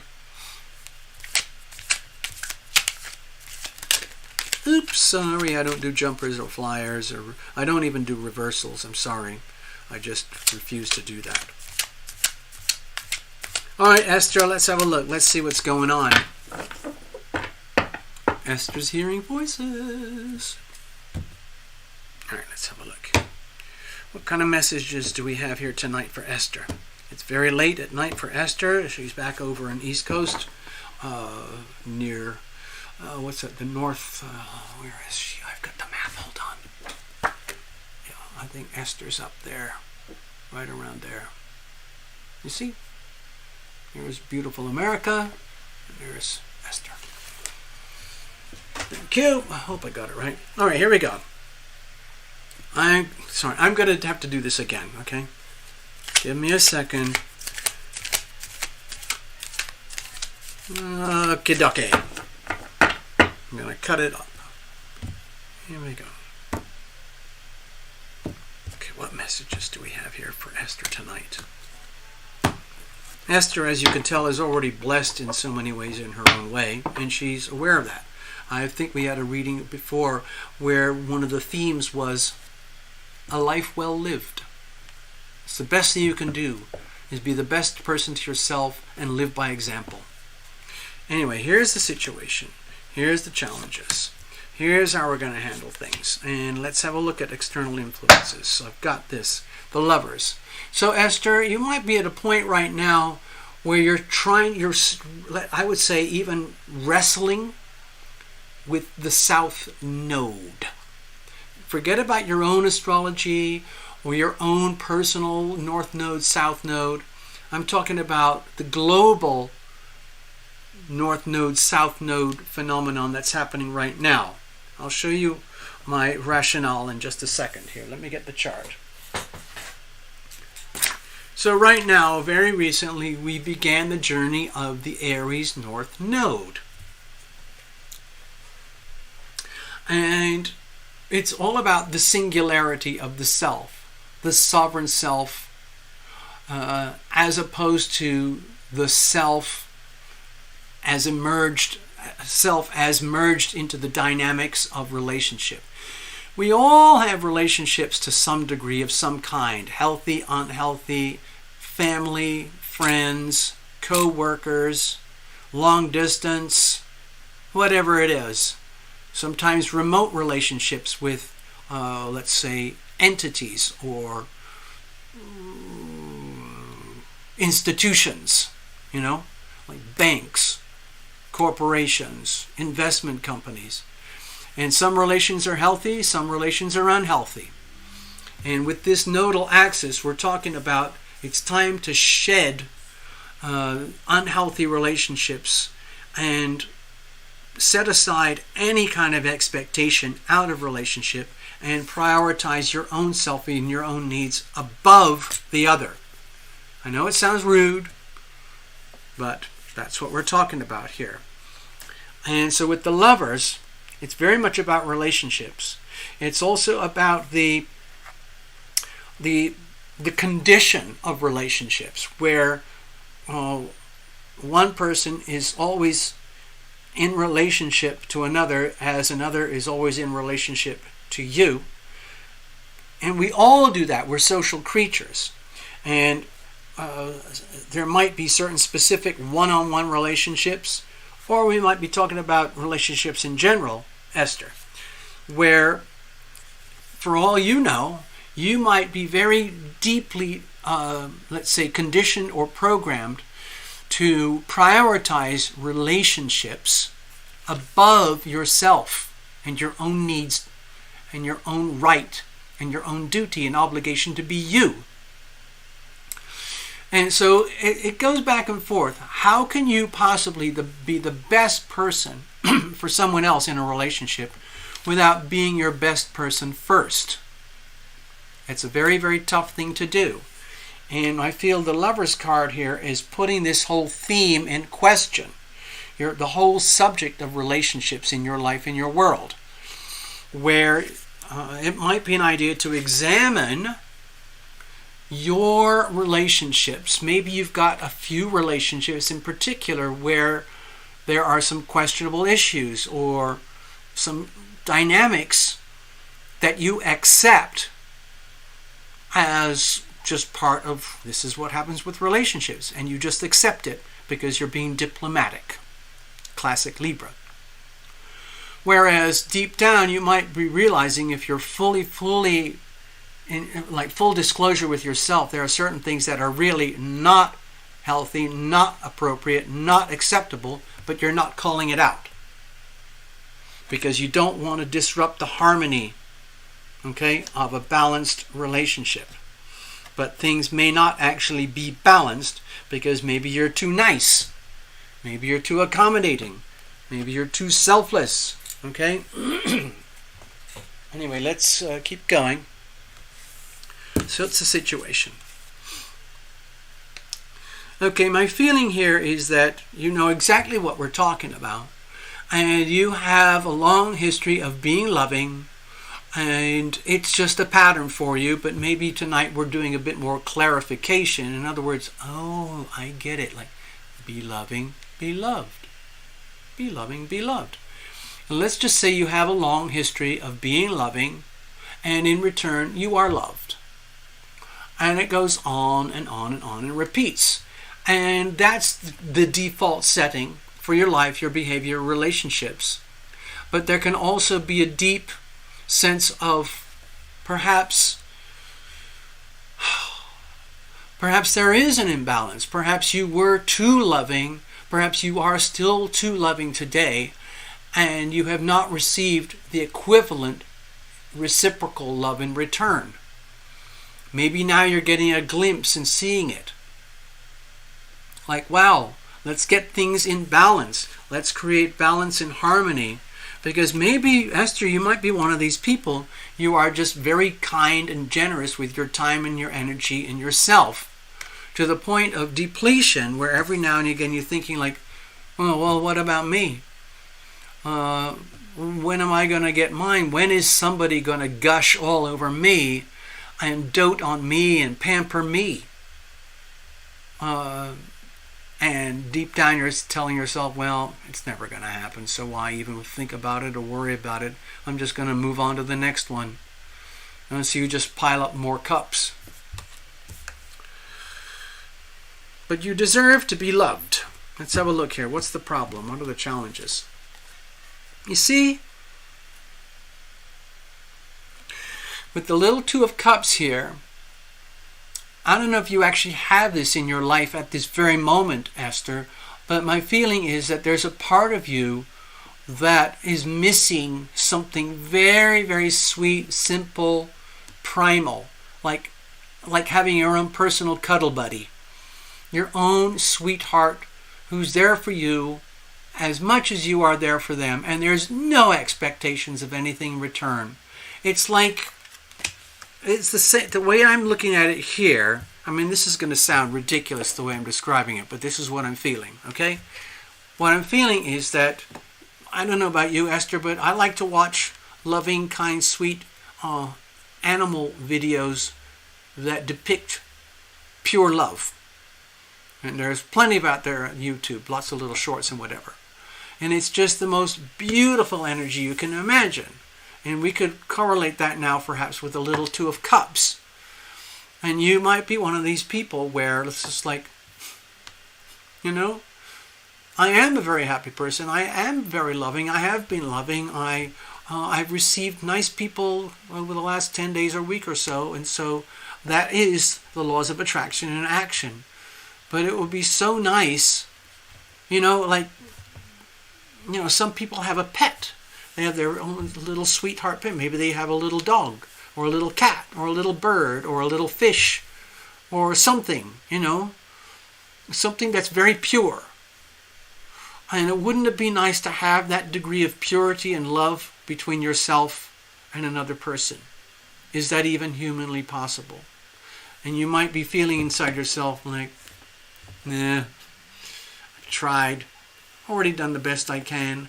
I'm not going to let it ruin my life, but you might be at the point now with the Two of Cups there in that challenging position where it's just like, I don't know if I'll ever have that thing that TL is just describing.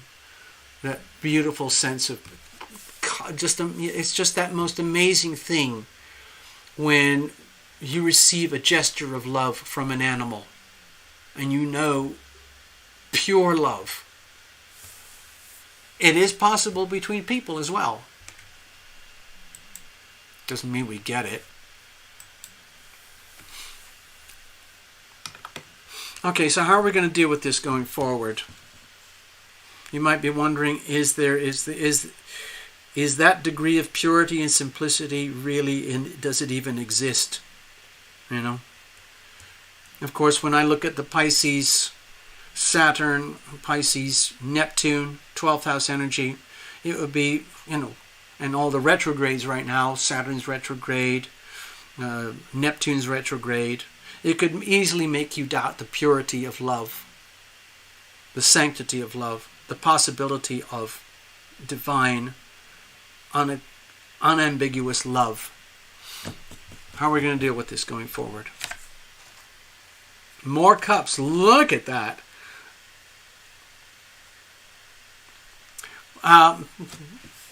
This is going to sound a little bit trite, okay, Esther, but my feeling here with the Queen of Cups is to carry on. I'm seeing this as almost like, I don't know whether you like her or know anything about her or not, but in England they had Queen Elizabeth for almost 70 years that she was reigning over England. And I lived in England for a long time, and she was there the whole time. I know that. So what I'm sensing here with the Queen of Cups is that you have that energy by definition. Somehow or other, you either created it, or you were born with it, or you were conditioned to be loving, and in love, in return, you are loved. Maybe you overdid it. Maybe you're very generous and loving and kind. And then the parallel that I'm sensing here with Queen Elizabeth is that she prioritized her role as the Queen of England as a priority above her personal life. Not every king or queen did that. They would indulge themselves in affairs and romance and orgies and parties, and every now and again they would do something to rule the country, you know. But with Queen Elizabeth, It was all about England, her country, her people, her empire. The British Empire, England, Scotland, Ireland, Wales, Canada, New Zealand, bits and pieces. I can't remember all of it.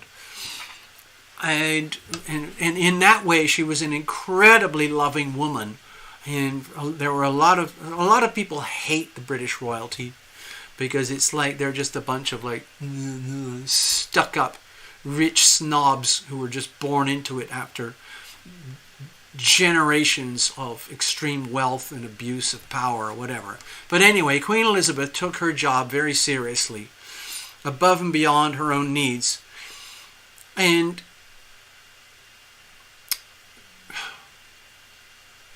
I believe she was very loving towards her people, her country, her empire. And even to the very last moment, she was always questioning herself, what more can I do for my country? And there were certain things that she knew that she should not do. She should not behave like a tyrant or a queen out of control with power. She was very, very good at handling enormous amounts of power and then trying to figure out how to be loving. And she did the best she could in her own way to be loving. And to be loving in her way was to be a very responsible, caring queen. So what I'm sensing for you, Esther, is that the only solution going forward is to carry on. Continue to be loving anyway. Even though the beautiful ideal, the Piscean, Neptunian ideal of pure love may never be attained, you're loving anyway. You be loving anyway. Be loving, be loved. You continue to be Esther anyway. Always questioning, am I doing the right thing? And did I give enough love in those relationships? You keep going, but keep a little bit for yourself. Allow yourself to, be very, very kind to yourself every now and again. You deserve to indulge a little bit. If you don't have a cuddle buddy, I don't know if you're allergic to pets or anything. I have no idea, but sometimes it can be very comforting to have a pet.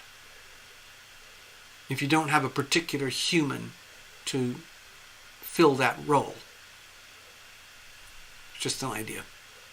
Anyway, I hope that you got something out of that reading and that it makes some kind of sense to you. Tina, you're up.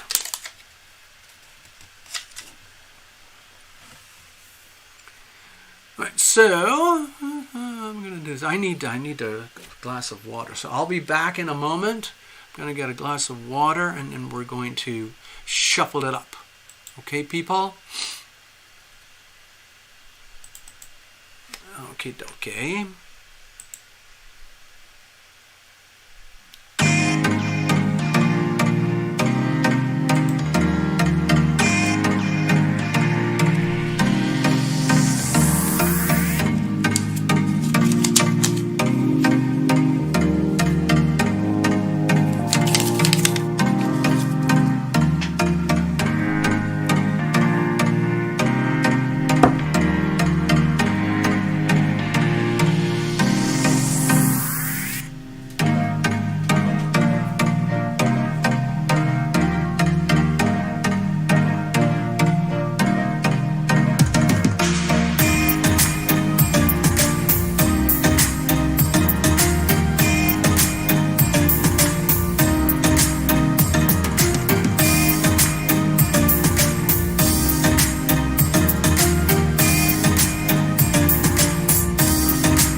Okay, I'm just looking at the chat here.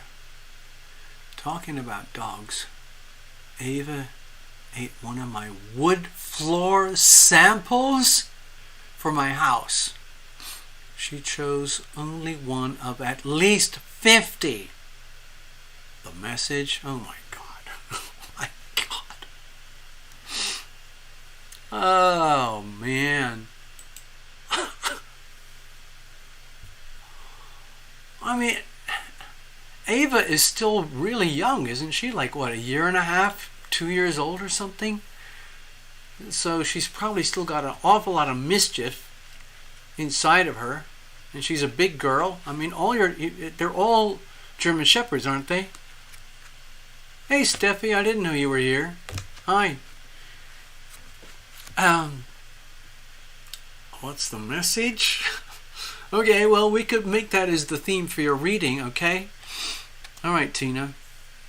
Anyway, I just wanted to share something before I get to your reading, okay, Tina? So, we're talking about this psychic stuff and angels and everything. About 9 years ago, I was on my deathbed with cancer, blah, blah, blah. Long story short, I survived after some horrific surgery and all those kinds of things. And the typical stuff that you see on YouTube when people nearly die and they have these visions and these near-death experiences and out-of-body psychic phenomenon. It's all over YouTube. Wonderful stuff. Fun if you like that kind of stuff. And I thought, you know what, eventually I just have to write about this stuff. It's too bizarre, it's too crazy. I have to do my own version of it. And this is what happened.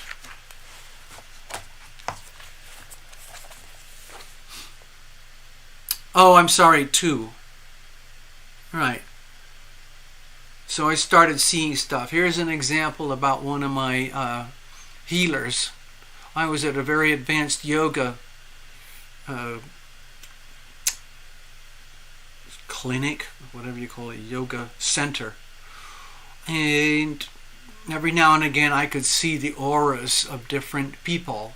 And I made this sketch of one of my healers.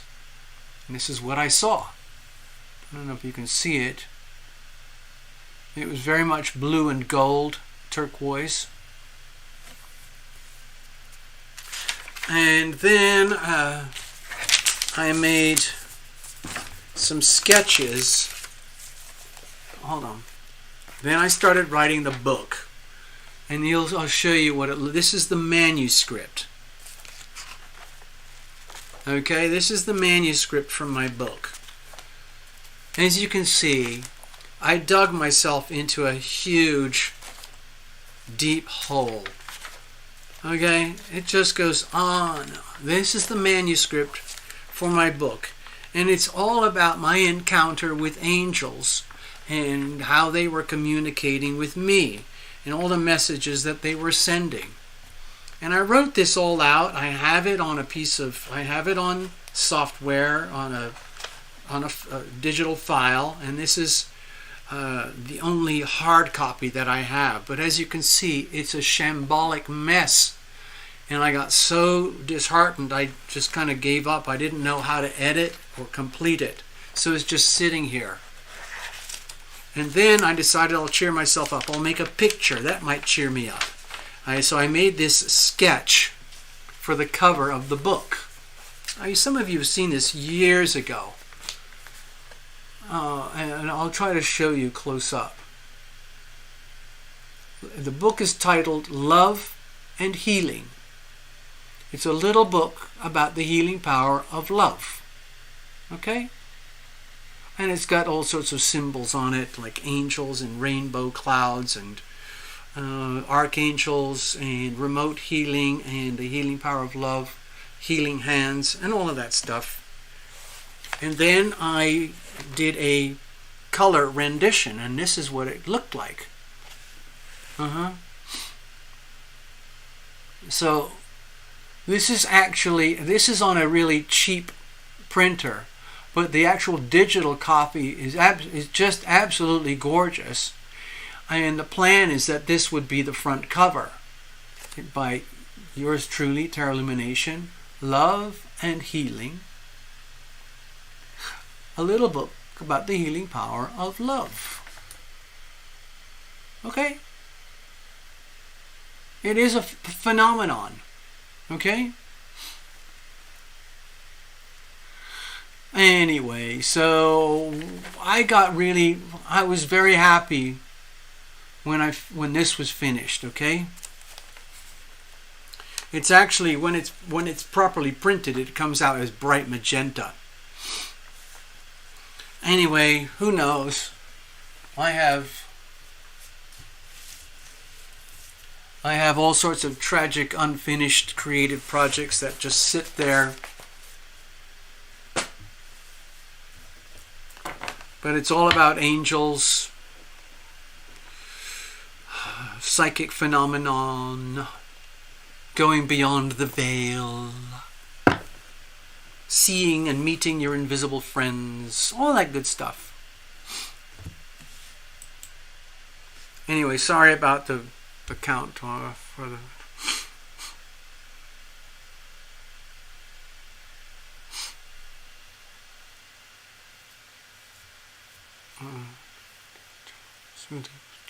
Hold on.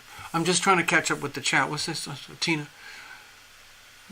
She chose only one of at least a message.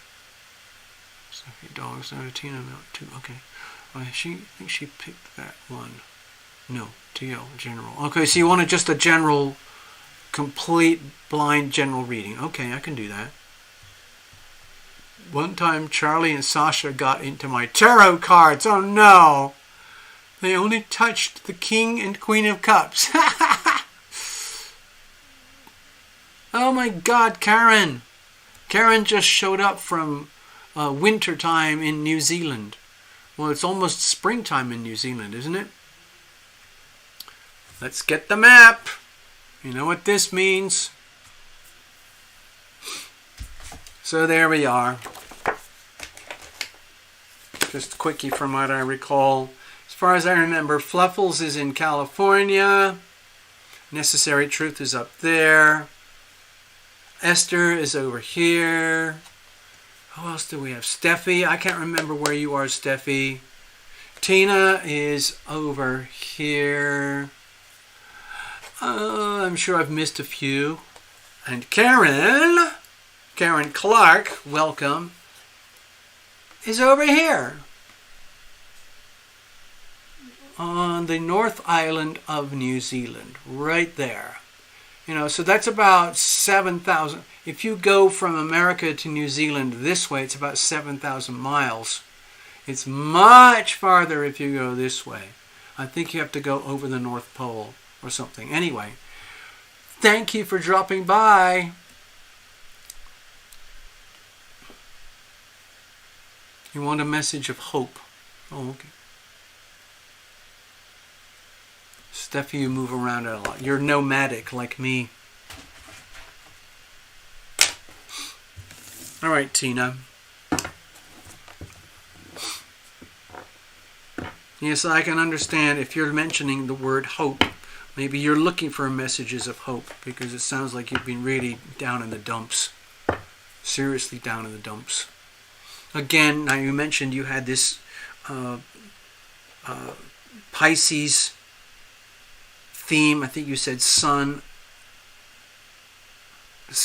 and what was it, Mercury in the 12th house, and then you had some Pisces vibes in the 4th house or something, which could lead obviously to disappointment and frustration, a sense of loss and hopelessness when it comes to home, family, the foundations in life. Now, in your own way, of course, Tina, you know you're doing very well, but in other ways I can totally understand your frustration.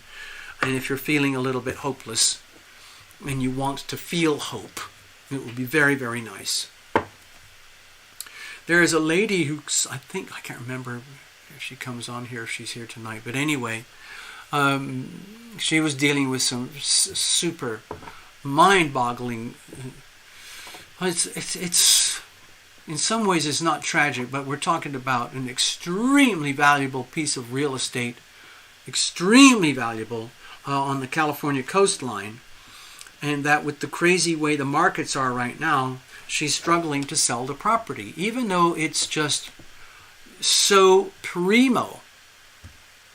It's worth millions and millions and millions, but in the end it's really only worth what someone will pay for it. And sometimes that can be tragic, because if at one time it was on the market for this much and then you can barely sell it for this much, that equals pain, loss, hope, tragedy. So it does happen, Tina, okay?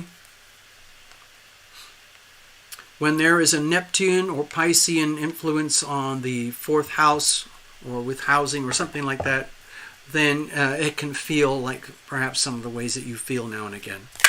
Cards are already shuffled in advance. Let's see what things look like. Sun and Neptune conjunct 12th house. Okay. That's why Tina is very, very immersed in this channel and is very, very comfortable with all these psychic phenomenon. Sun conjunct Neptune in the 12th house. That's a very powerful alignment, and it includes Scorpio, and Scorpios often have a very powerful psychic type of healing type vibe.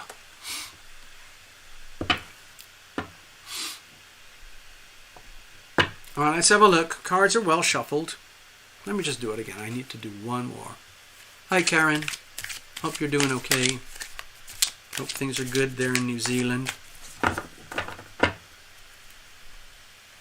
I remember we did a reading a while back, Karen, and to me it was kind of like, whoa, this is a tough reading. But I got very little response from, I think you just wrote back and said, thank you. All I know is that I hope it helped. All right, here we go. Let's have a look. What kind of messages do we have for Tina tonight? Let's see if we can we'll get things hopeful. Let's have a look. Here's the situation. Here's the challenges. Here's how we're going to handle it. And let's have a look at external influences. So we have the Nine of Wands. You probably didn't want to see this, but to me this would be kind of like a carry-on from where we were. It might feel as though everything's piled up right now and none of it's your fault. And yet here you are, you're still part of the equation. Still holding your ground, but there's this like question mark, like how on earth did I even get in this situation? Why is it so difficult to maintain my integrity on a long-term basis like this? Because it's almost like you solve one problem and then another problem appears. It's just like, geez, man, I don't deserve this. I'm going to pull out the astrology. All right, hold on.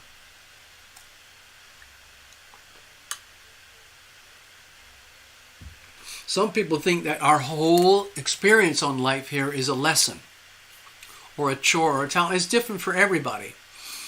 Like, for example, someone, obvious like Donald Trump, he might feel like it took him a very long time to get to this point in life where he's on a mission. He feels he is on a mission. He has a divine duty to make America great again. And he is a fiercely powerful character. If you look at Donald Trump's astrology, maybe I'll do that again one day, and you'll see what I'm talking about. So he has the energy of being on a very powerful mission. Pisces, 4th house with Chiron. Okay, so that's a lot of pain in the 4th house, home and family, foundations, structure. So since we've known you, Tina, you've moved a few times. You've been very sacrificial and helping towards family members, only to receive basically what? Like, where's the gratitude? No. It's almost like you got the reverse. Like the more you try to help out, the worse things got. It's just not fair. You don't deserve it. But with Chiron there, it's like the non-healing wound. So how do you deal with that? It's very, very hard. Dealing with Chiron energy, here's little Chiron, okay? Dealing with Chiron energy is very, very difficult. because it represents one of the most painful parts of our chart. If you were born today, right now, you would have Chiron in Aries at about 16, 18 degrees. You're saying your Chiron, what was it? I said it's Chiron, okay. So Chiron, for what Tina is saying is that she has Chiron in the 4th house. So it's a very, very sensitive part of her life, her world. And if it's a Pisces theme, there's going to be a strong sensation of idealizing, wanting to have something very pure and almost like dreamlike in its manifestation, to have a really beautiful home, which is what you're trying to do, which is what you're aiming for, what you're deserving. And so some of you might or might not know, Tina is in another state of transition, having moved from Montana, now back in New Mexico, in the situation of literally building her own home on her own piece of land. And it's difficult for anybody to do at the best of times. And we've talked about it before on the channel, about the challenges involved. But if we switch this over here, I'm going to do something very painful now, okay? Tina, beware. I'm going to put Pisces down here at the 4th house. I'm going to put Scorpio in the 12th, wherever that is. Here, okay? There's the 12th house, Scorpio. There's Scorpio, 12th house. Sun conjunct Neptune. So the Piscean theme is very strong because we've got the 12th house Neptune vibe here. And then you've got the 4th house here, okay?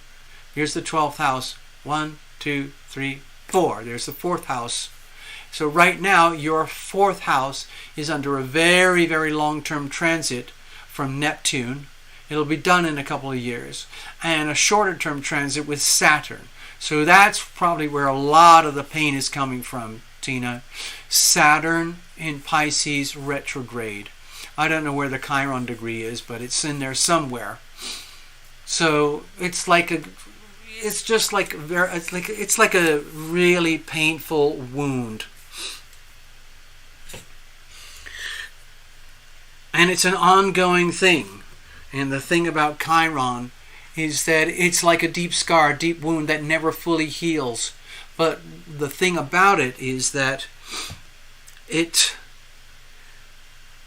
can trigger up this energy inside of you. Well, at least I understand what these things are, and maybe I can help others, because the thing about Chiron energy, wherever they are so heavily wounded there, they can often be helpful in helping other people who are suffering in that department of their life, because you know a lot about the pain and suffering in that area, which is probably what led to the compulsion as a compassion junkie to try and help those near and dear to you and your family with trying to help them out, only to receive,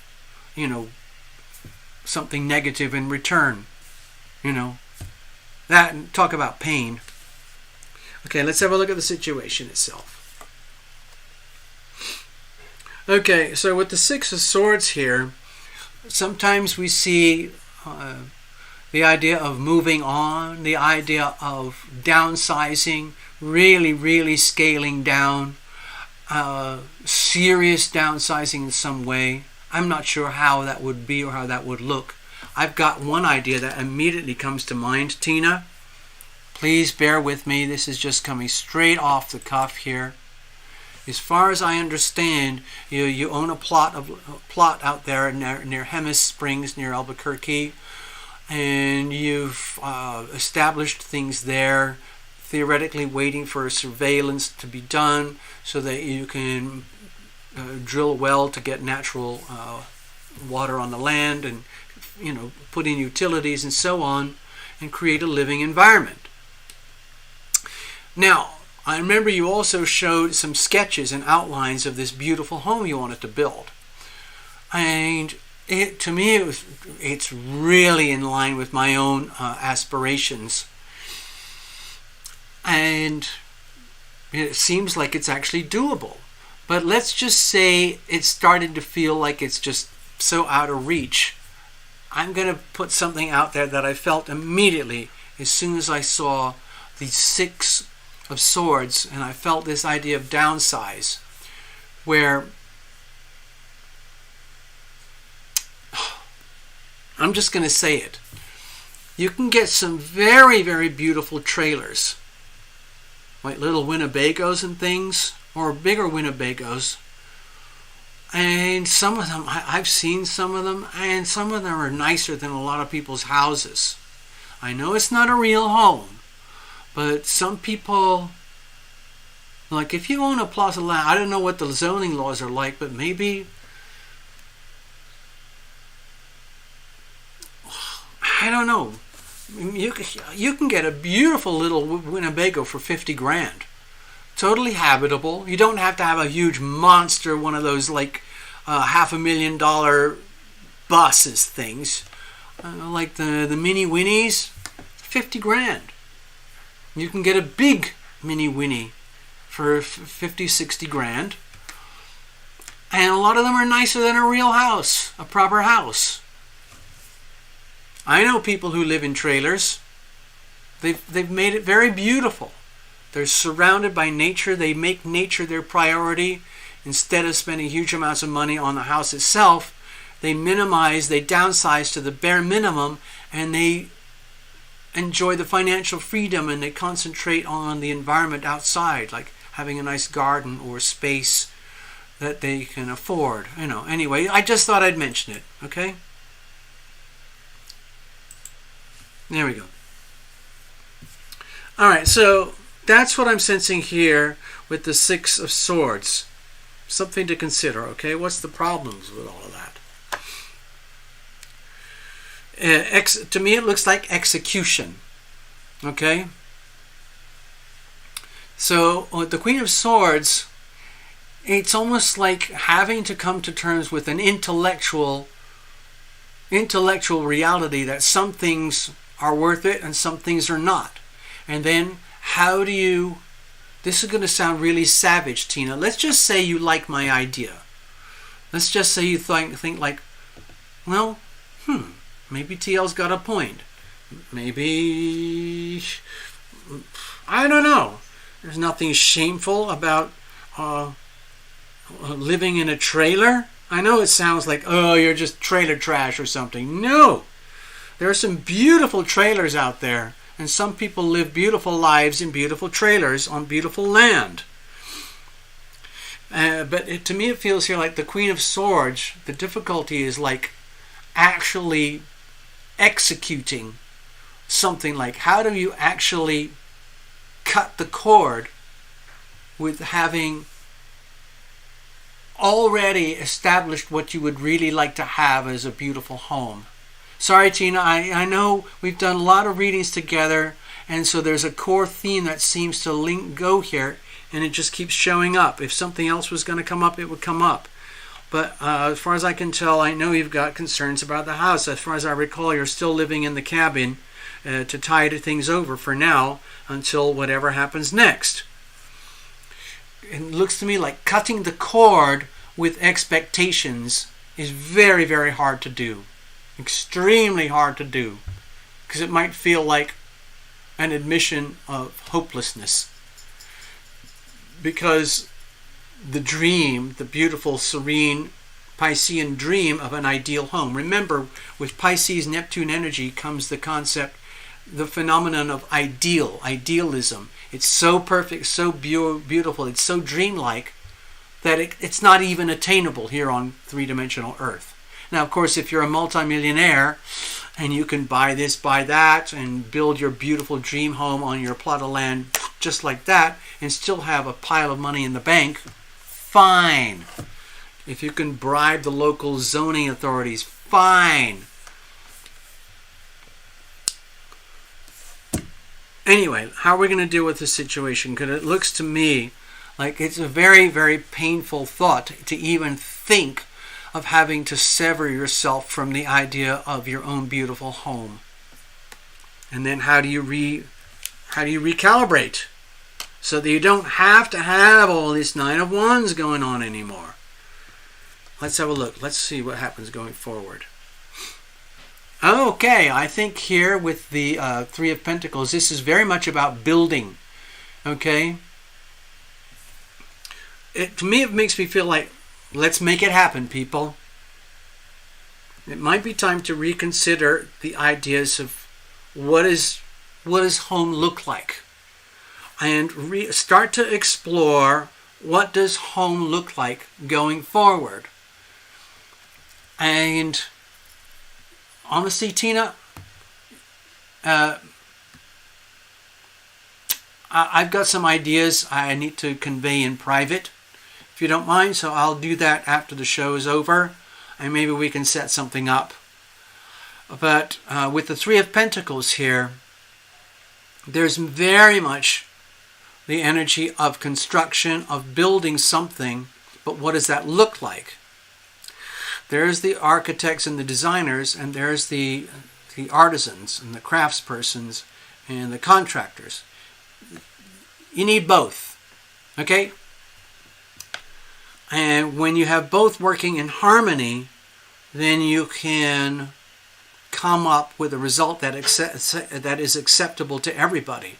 The classic interpretation of this, for example, one classic interpretation could be all the cathedrals and monasteries and abbeys in England, because England is saturated with beautiful monasteries, churches, cathedrals, abbeys, which were considered works of art, divine inspiration, divine duty between the clergy and the local builders. It was an honor and a privilege, and they created these amazing structures that are still there today. So I'm not going to say build your own castle, build your own whatever, but that's what it is. But how do you define that? What does that look like going forward? I would like to have a private discussion about that. Okay, Tina? So, I'm trying to instill hope. That's me, okay? 1,700 square feet, post and beam, simple design. I totally get it, Tina. I really dig this stuff. I'm almost like living vicariously through you right now, because I'm so enamored with this stuff. Okay, Tina? So I hope that helps in some way, all right? Hope it gives you a little bit more sense of hope. That you can come out of because I knew you were very sick recently. Anyway. Thank you very much, Tina. I'll follow up, okay? Right now we're going to wrap things up. Bid everyone good night, farewell. Got places to go, things to do, people to see, all that good stuff. I'm not going to linger here. I'm just going to play it out with my 2A song, my Second Amendment song. I think I mentioned very early in the video, there's something very nasty going on in New Mexico right now, with that governor lady having used a fake emergency declaration to give herself permission to issue a fake order to set aside the Second Amendment. It no longer applies. She is setting herself up for some serious trouble, and it's part of the Uniparty's attempt to have a first stab at trying to obliterate gun ownership in America. It's a very dangerous path to follow.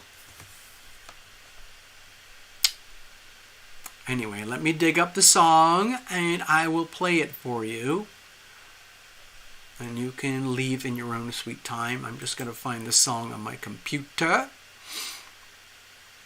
I know it's here somewhere.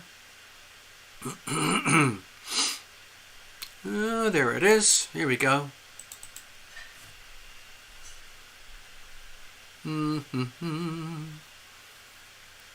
There, we got it.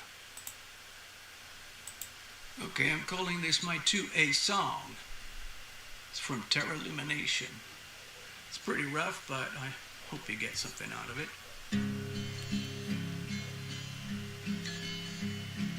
When will I stop being censored? All I'm doing is speaking the truth.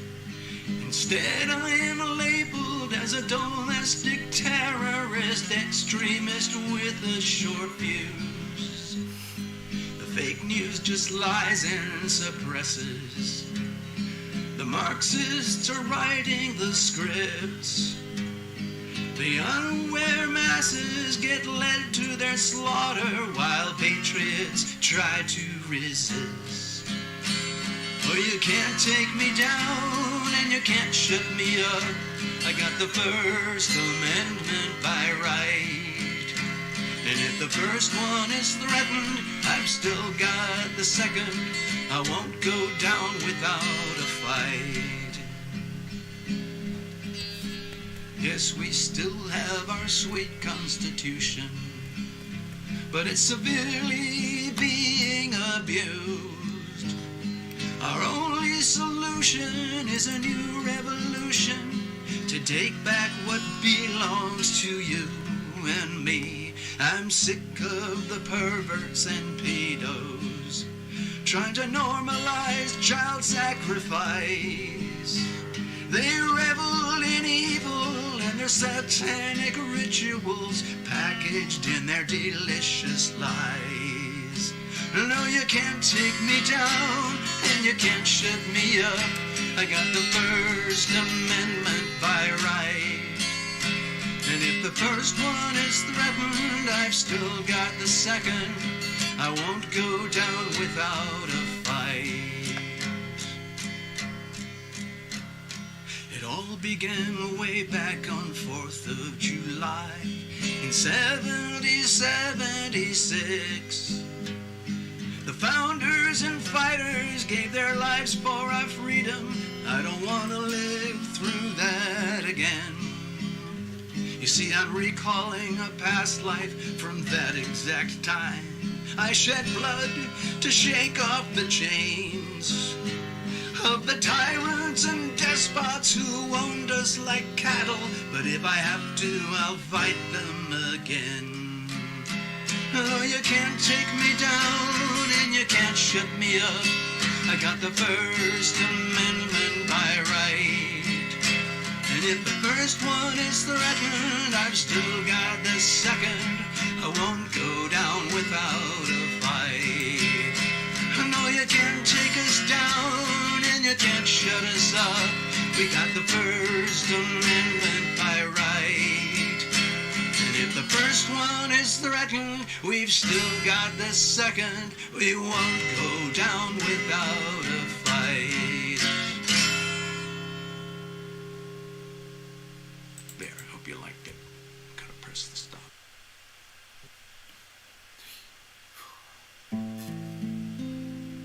I surrender.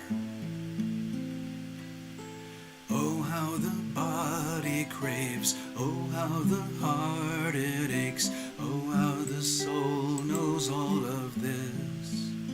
Feels like you manifested me in ways that match perfectly, answering my own wish for sure.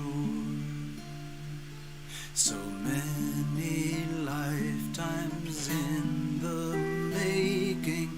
This time round there is no faking, no mistaking. I surrender, I surrender.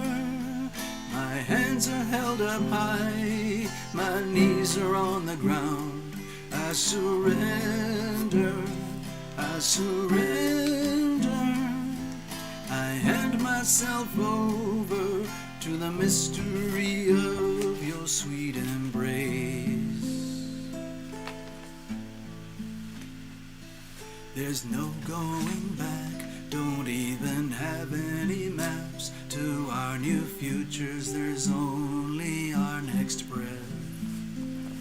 We're so fully committed and so fully engaged, so courageous and fighters to the death, building bridges from your heart to my heart, forging bonds bonds of honest structure, our new start. I surrender, I surrender. My hands are held up high, my knees are on the ground. I surrender, I surrender. I hand myself over to the mystery of your sweet embrace.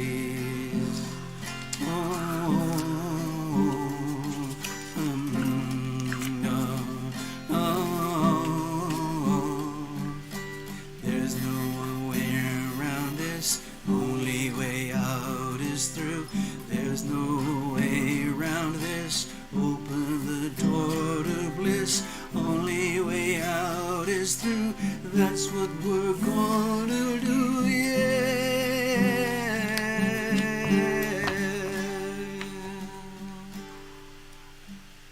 I surrender, I surrender. My hands are held up high, my knees are on the ground. I surrender, I surrender. I hand myself over to the mystery of your sweet embrace. I surrender. My hands are held up high, my knees are on the ground. I surrender, I surrender. I hand myself over to the mystery of your sweet embrace.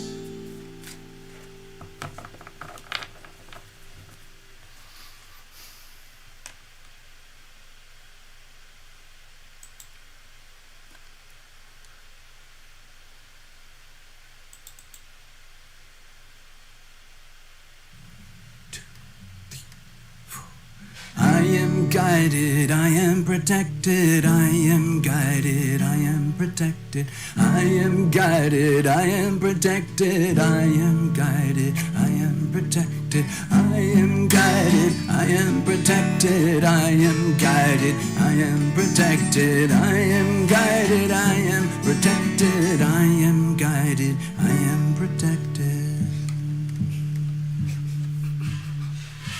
When the light of hope it fades, when all faith is blown away, when all sense of trust goes down, when a smile turns into frown, when it feels there's no relief, nothing in which to believe, desperate in woe and grief, angels come reminding me, I am guided, I am protected, I am guided, I am protected, I am guided, I am protected, I am guided, I am protected, I am guided, I am protected, I am guided, I am protected, I am guided, I am protected, I am guided, I am protected.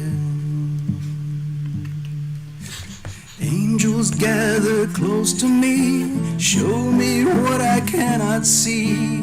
Angels take me by the hand, lift me when I cannot stand.